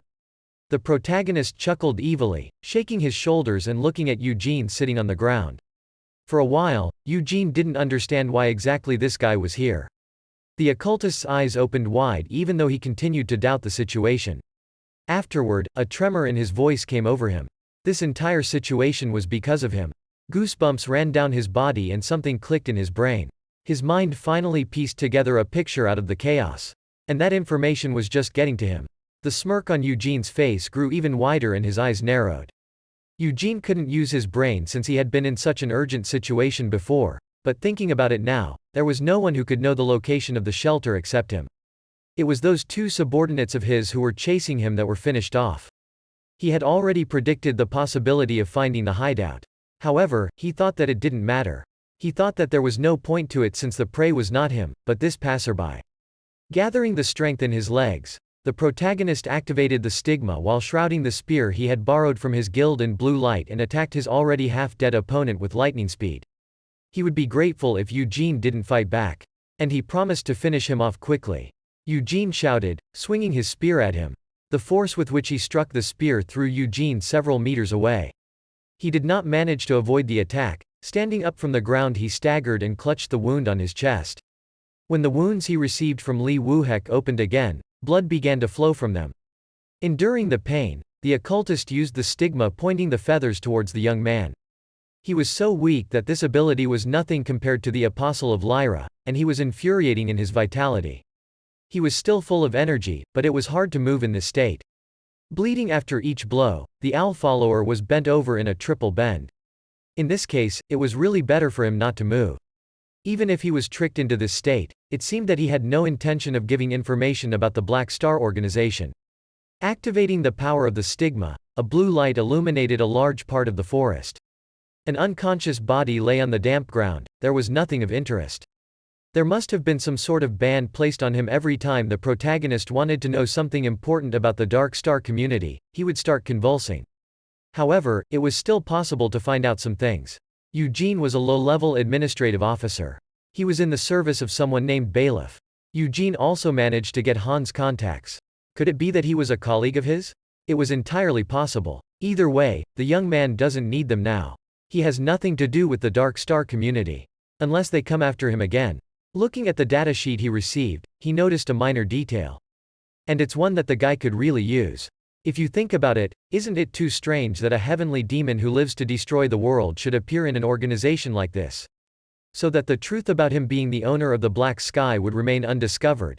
The problem would be solved once he creates and kills the other owner of the Black Sky. To the point of absurdity, the ridiculous statement amused our hero. The hyena organization would be the birthplace of the heavenly demon, so being a regressor he simply couldn't leave them alone. To prevent the end of the world, there was no choice but to exterminate them. As it was, for now, that was a bit too much. He knew they were strong, but they had exceeded his expectations. Since even Eugene, who was now lying ballast on the ground, was a serious opponent that he wouldn't be able to face alone right now. If Quan Ogan didn't use Li Wuhek, he wouldn't be able to meet them eye to eye. If even low-level administrative officers are this strong, then Bailiff is on par with 7 stars. It wouldn't be an exaggeration to say that the Black Star organization had enough power to turn the world upside down. As it would mean that awakened ones of the same level as the 7 strongest awakened ones in the world were gathered in one organization. He might very well even be at the Polaris level. In any case, the guy didn't think he would be able to find out, he had more information. It was time to finish him off. Approaching the occultist he crouched down near his body and began fumbling through his clothes. An exclamation came out of Ogan's mouth. 2 high-grade starstones like the one he had exchanged the star relic for were in a black pouch. It was a true jackpot, 2 whole huge mer crystals. Ogan packed the 2 starstones, which emitted a blue light, into his bag. It was a lucky catch, so the guy started stripping off all his clothes, stripping him naked, wondering if there was anything else to loot. However, there was nothing there, literally. Only the engraved stigma caught his eye. It was the one he had almost forgotten about. As he focused on his hand and placed it on the stigma, a dark light spilled from his fingertips. It quickly transformed into a pile of hundreds of feathers flying around the area. Black heavens completely covered the stigma, greedily feasting on the power contained within. The windows of notice popped out before the boy's eyes once again. The black skies engulfing the night owl's stigma. All the conditions for the third revelation of the black heavens had been met. The third revelation of the black heavens had begun. The black heavens activated to read the records remaining in Lyra's stigma. However, due to the low level of the black heavens revelation, the number of records available was limited. Black clouds trembled as they wrapped around his body, and an intense pain pierced through his entire head. The entire area was on fire. The ground from which the acrid smoke was rising was blazing, but that didn't stop the slithering huge creature from moving around, which deafened everyone with its roar. The two brothers were near it, watching the devastating effects. The flesh monster, which matched the expression of distress, swung its many arms and destroyed everything around it. Every time the flesh beast moved its body, a black star-sized stone emitted a powerful light. The elder ordered Wu-hek to leave. He was going to buy them time while the other went to the Sonin. However, the younger couldn't leave his hen behind. Why would the subject stay in this place? However, for Wu-hek, the girl dear to him, Sonin, was in this, and Li Shinek was well aware of that. Poking the younger man in the shoulder, he hurried him along. Besides, if he realized that he couldn't defeat the monster, he would run away in a second. Grabbing his spear, the older man rushed forward towards the hundreds of monsters, leaving his brother behind. They were dozens of times bigger than the guy and just as strong, but it did not prevent to break forward, attacking each one. Time after time a new monster fell, leaving a bloody trail behind it. With the help of Pixie's stigma and the sharpness of his weapon, he stayed alive for quite some time, but the monsters were getting bigger and stronger each time. This time, in front of the guy was a shapeless liquid with a mouth the length of his body.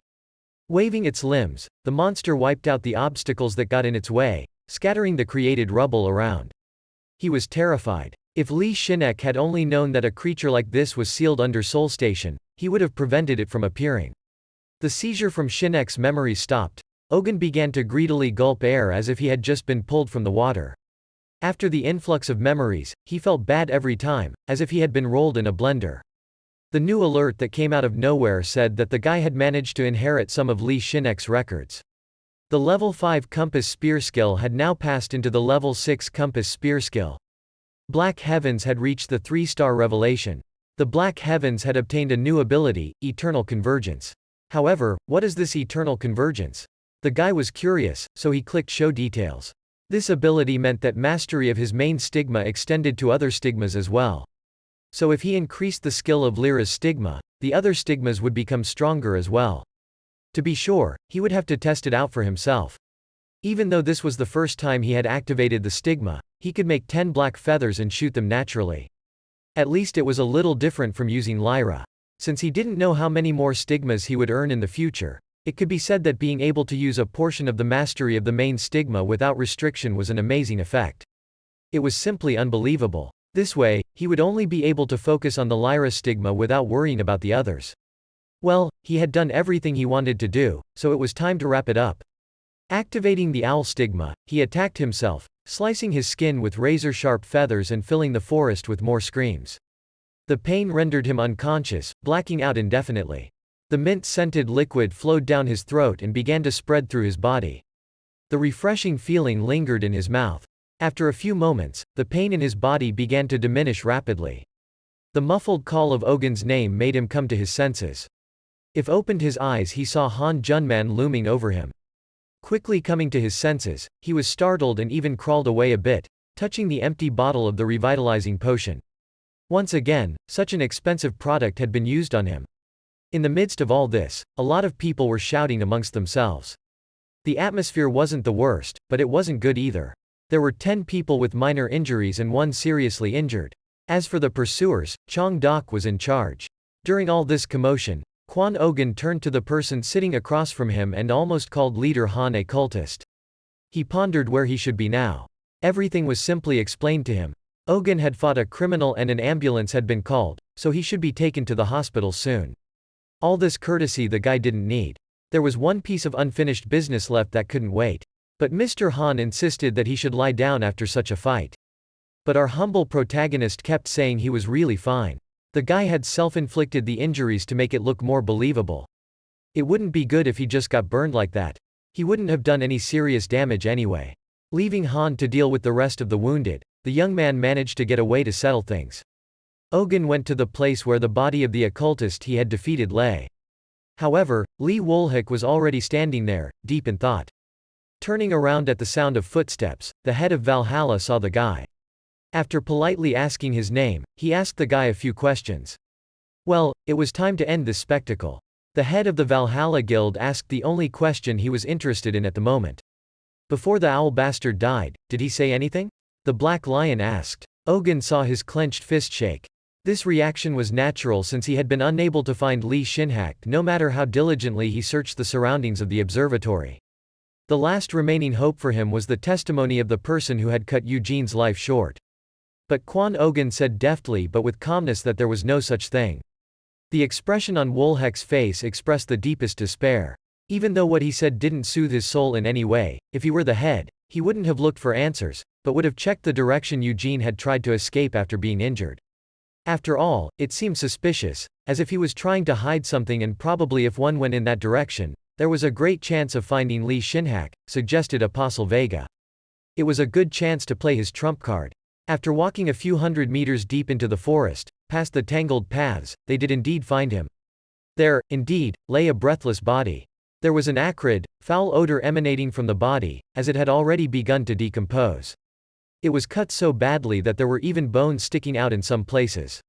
The lion's loud cry echoed throughout the forest, lifting the sleeping birds into the sky. Wulhik fell to his knees, repeating only one word: brother. From the beginning, Li Shinhak was not kidnapped, but killed by these people. Thrown aside after being used as bait to lure him in. He was left to rot in this place. Of course this corpse wasn't his big brother.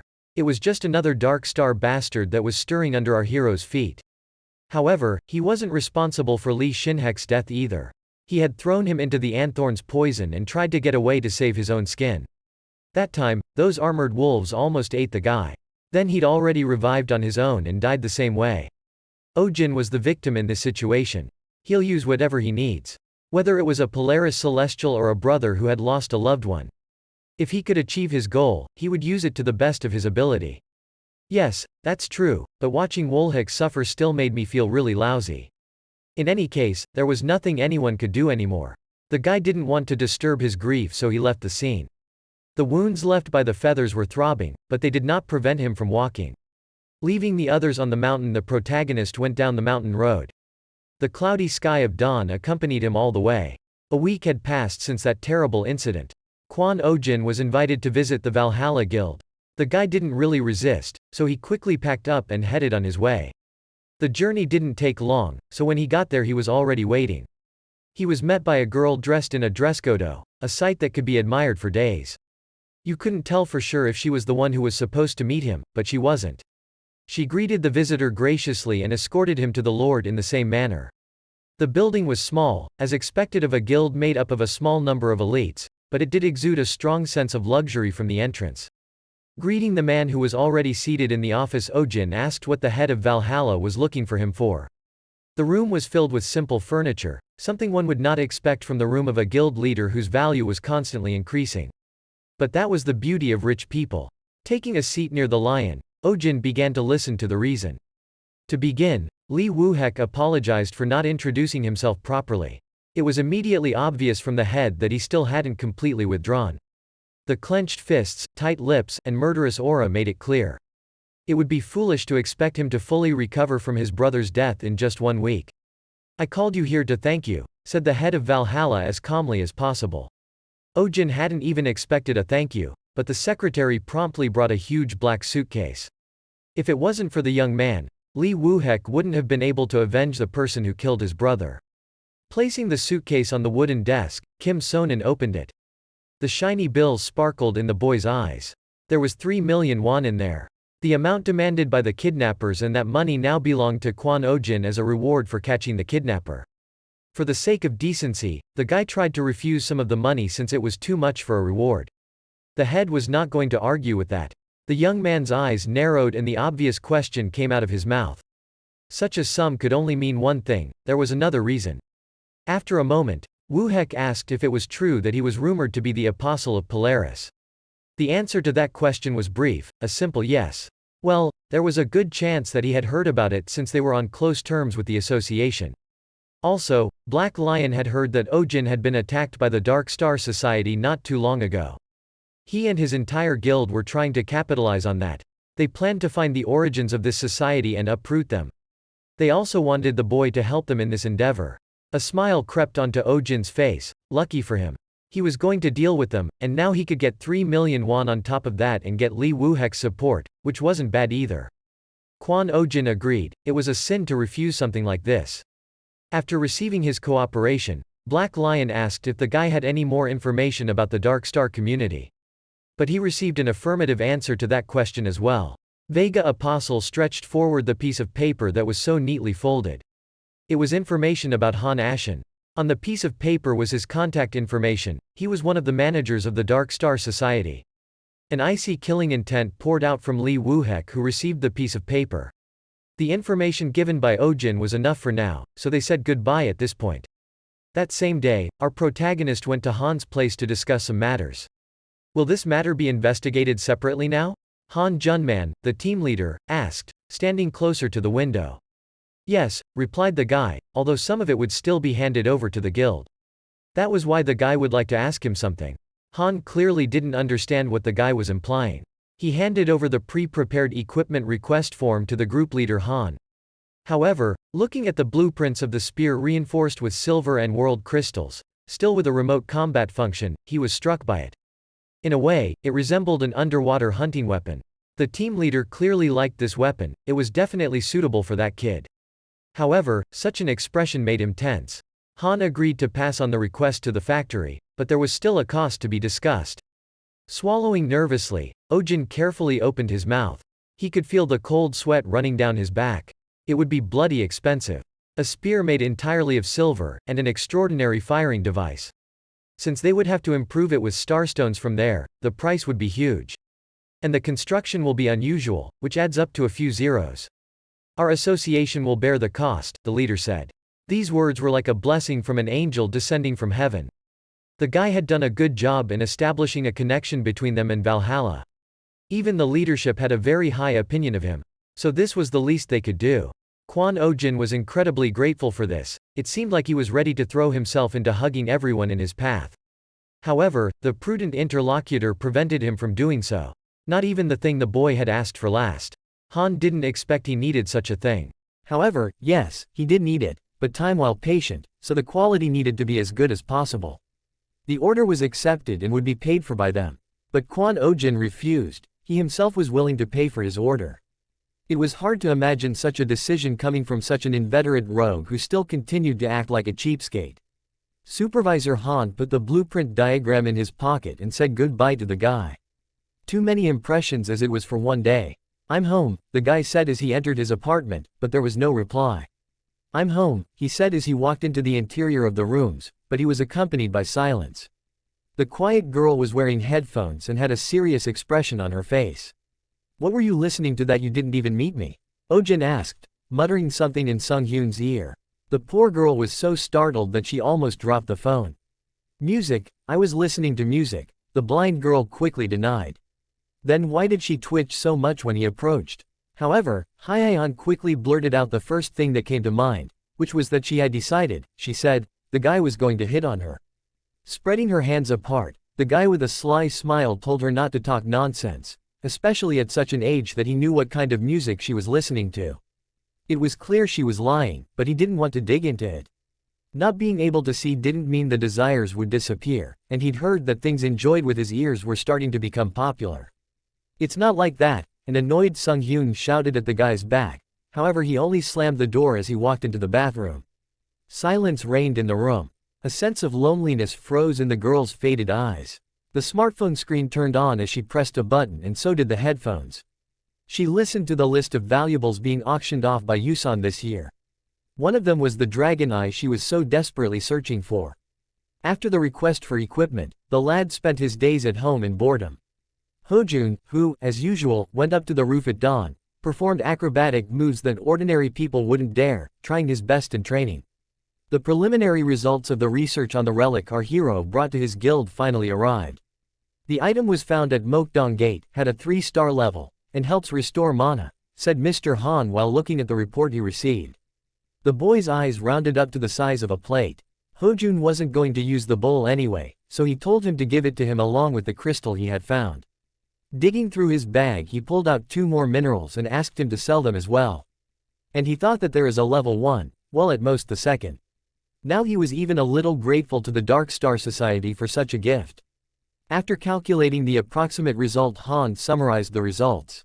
After selling all of these substances together, Han would receive approximately 1,800,000,000 won. It was a figure he couldn't have dreamed of, from a miserable crook to a rich man in such a short period of time. So with the money he received from Li Wuyuk, he would have 5 billion. If he added the money he had accumulated, Quan Eugene would finally be able to buy what he wanted. There's only 3 billion left. And then he would be able to go to heaven. Turning to the supervisor, the guy asked for one more important thing. He needed a map of the sewers outside of Seoul Station. The guy continued practicing standing in a handstand. He spread his legs apart. The sweat that had formed on his forehead dripped down. It is necessary to solve the same to earn the remaining amount. Continuing the exercise, the young man did not notice how the pendant began to float on its own. The silver pendant began to emit a blue light. It could only mean one thing. I'm back, the goddess cried out, flying out of her hiding place. A dress that scattered radiant light and long silver hair. Golden eyes headed towards him. Eugene lips perked up slightly. He waited for the goddess Vega, almost bowing. Constellation ordered him to stop speaking, not so formally, while pouting her lips and crossing her arms over her chest. He remembered now that he thought about it. She had actually said those words before they parted ways. He had forgotten about it for a moment, as there had been too many chaotic incidents in the meantime. After calming down a bit, the woman asked to enlighten her about what she had overslept on. The guy told everything that had happened, even embellishing a bit the events of the last 3 weeks, and narrated them to Vega. Vega, who had heard stories about the Star Organization, furrowed her eyebrows in displeasure. Is the owner of the Black Sky out there somewhere? The goddess asked her interlocutor. However, it was only a guess. The celestial demon had influence over the powers he used to wield, but it is not certain that the dark stars are among them, answered Eugene, taking a seat near the brick wall. Since the demon operates in the dark, carefully concealing its identity, there is almost no information about its past. But one thing I am sure of is that the Black Star Organization is highly suspicious. That's all the kid said. If he starts cracking too much, she'll come back to him again. So one had to be careful. Vega was worried about her student. Would he be alright? After all, he had already gotten involved with questionable companies. It might take some time to get stronger. However, the guy had already worked out how to overpower them all, so there was no need to worry. But who the hell is the constellation behind the dark stars, and what is the time period when the stars are supposed to go out? Eugene asked, making the celestial woman wonder. But even she, not living for the first 100 years, didn't know anything about it either. Even he is not aware of everything behind the birth of new stars. That was a real surprise. So the information could only be gleaned from the in this society. Anyway, the goddess wanted to know how much stronger her follower had become in the past 3 weeks. Quan Eugene gladly agreed to show her, but unfortunately, not much had changed. Although his black heavens had survived his third awakening and gained the owl's stigma, but Lyra's own stigma was in the same state. The guy didn't gain any new skills, and my lightning skills didn't increase. Even when he spent most of his day increasing his skill in Lyra's stigma, it was still in the same condition. He raised his spear upwards and lowered his head. Low and steady breathing helped focus the mana on the stigma. Lightning flashed naturally like breathing, illuminating everything around with its light. Directing the blue lightning at his spear, he simultaneously aimed it at his feet. Lightning fast, Eugene covered the distance from the wall to the edge of the roof. Bouncing off with his stigma into the heights, he soared above the building. The young man could even hear Vega's voice full of surprise. Ignoring it, he continued his actions. Every time he moved his foot, trails of blue lightning left burning imprints on the rooftops. He carried on them at an incredible speed. Although the blue lightning that was left on the ground every time he ran was attractive, being able to move at a faster speed was even more attractive. Exhaling deeply and simultaneously holding his breath, he thrust his spear forward, attacking the air with a lightning spear. The blue lightning naturally unfolded in the shape of a sickle, sweeping dozens of meters in front of him. Taking steps with his legs covered in lightning, he instantly covered a great distance backwards, leaving outstretched lightning trails behind him. The sweat that had accumulated on his forehead dripped down. A tired Ogun asked the watcher how she felt about his skills. Vega looked distracted. Even though the guy is a regressor, he's already learned how to expand vector. But is that something bad, and is he doing something wrong? However, how did he manage to focus the lightning on 3 different points, the goddess wondered. The protagonist couldn't just say that he ended up trying different types of training and came to the conclusion that it was better to distribute the force in several places than to concentrate it all in one. The physical capabilities of his lightning-filled body parts increased proportionately. He also wanted to focus on his hands, but that was still impossible for him, as his current limit was to focus the lightning in only 3 places. So for Vega, he simply said he tried it, then practiced. It was difficult at first, of course. Vega's mouth opened wide, it was as if she'd been doused in cold water. "My child," she said, holding her head. He told her, hadn't he, that he remembered almost nothing about the stigma techniques of the Lyra constellations. But then how could it be any other way? At that moment, it hit the woman. Even though the memories were blurred, but the apprentice was applying his knowledge, without consciously. Because otherwise, he would not have been able to remember and use such complex techniques. The goddess was clearly proud of her inferences. For Ogun, however, it was only to his advantage. He didn't seem to be wrong anywhere. Well, he was lucky that she was mired in her own delusions. Breaking the comedy further, the guy teased the woman, saying, "What's so unusual about this?" He didn't understand it. Vega was ready to explode. What a knucklehead like Ogun was carrying right in front of the famous constellation of Lyra itself. "Why do you think I haven't had any apostles until now?" yelled the woman at the boy. "Lyra's stigma is so strong that it cannot be deduced by an ordinary person."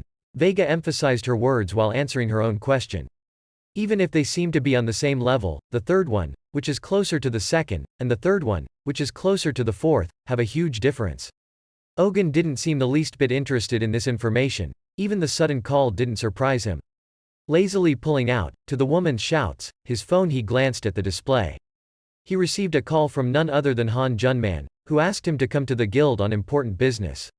Arriving at the place, he met the man right at the entrance of the building, where he was given what he had ordered. They quickly went about their business without wasting each other's time. Ogun walked calmly through the streets with his long spear, attracting the attention of the people around him.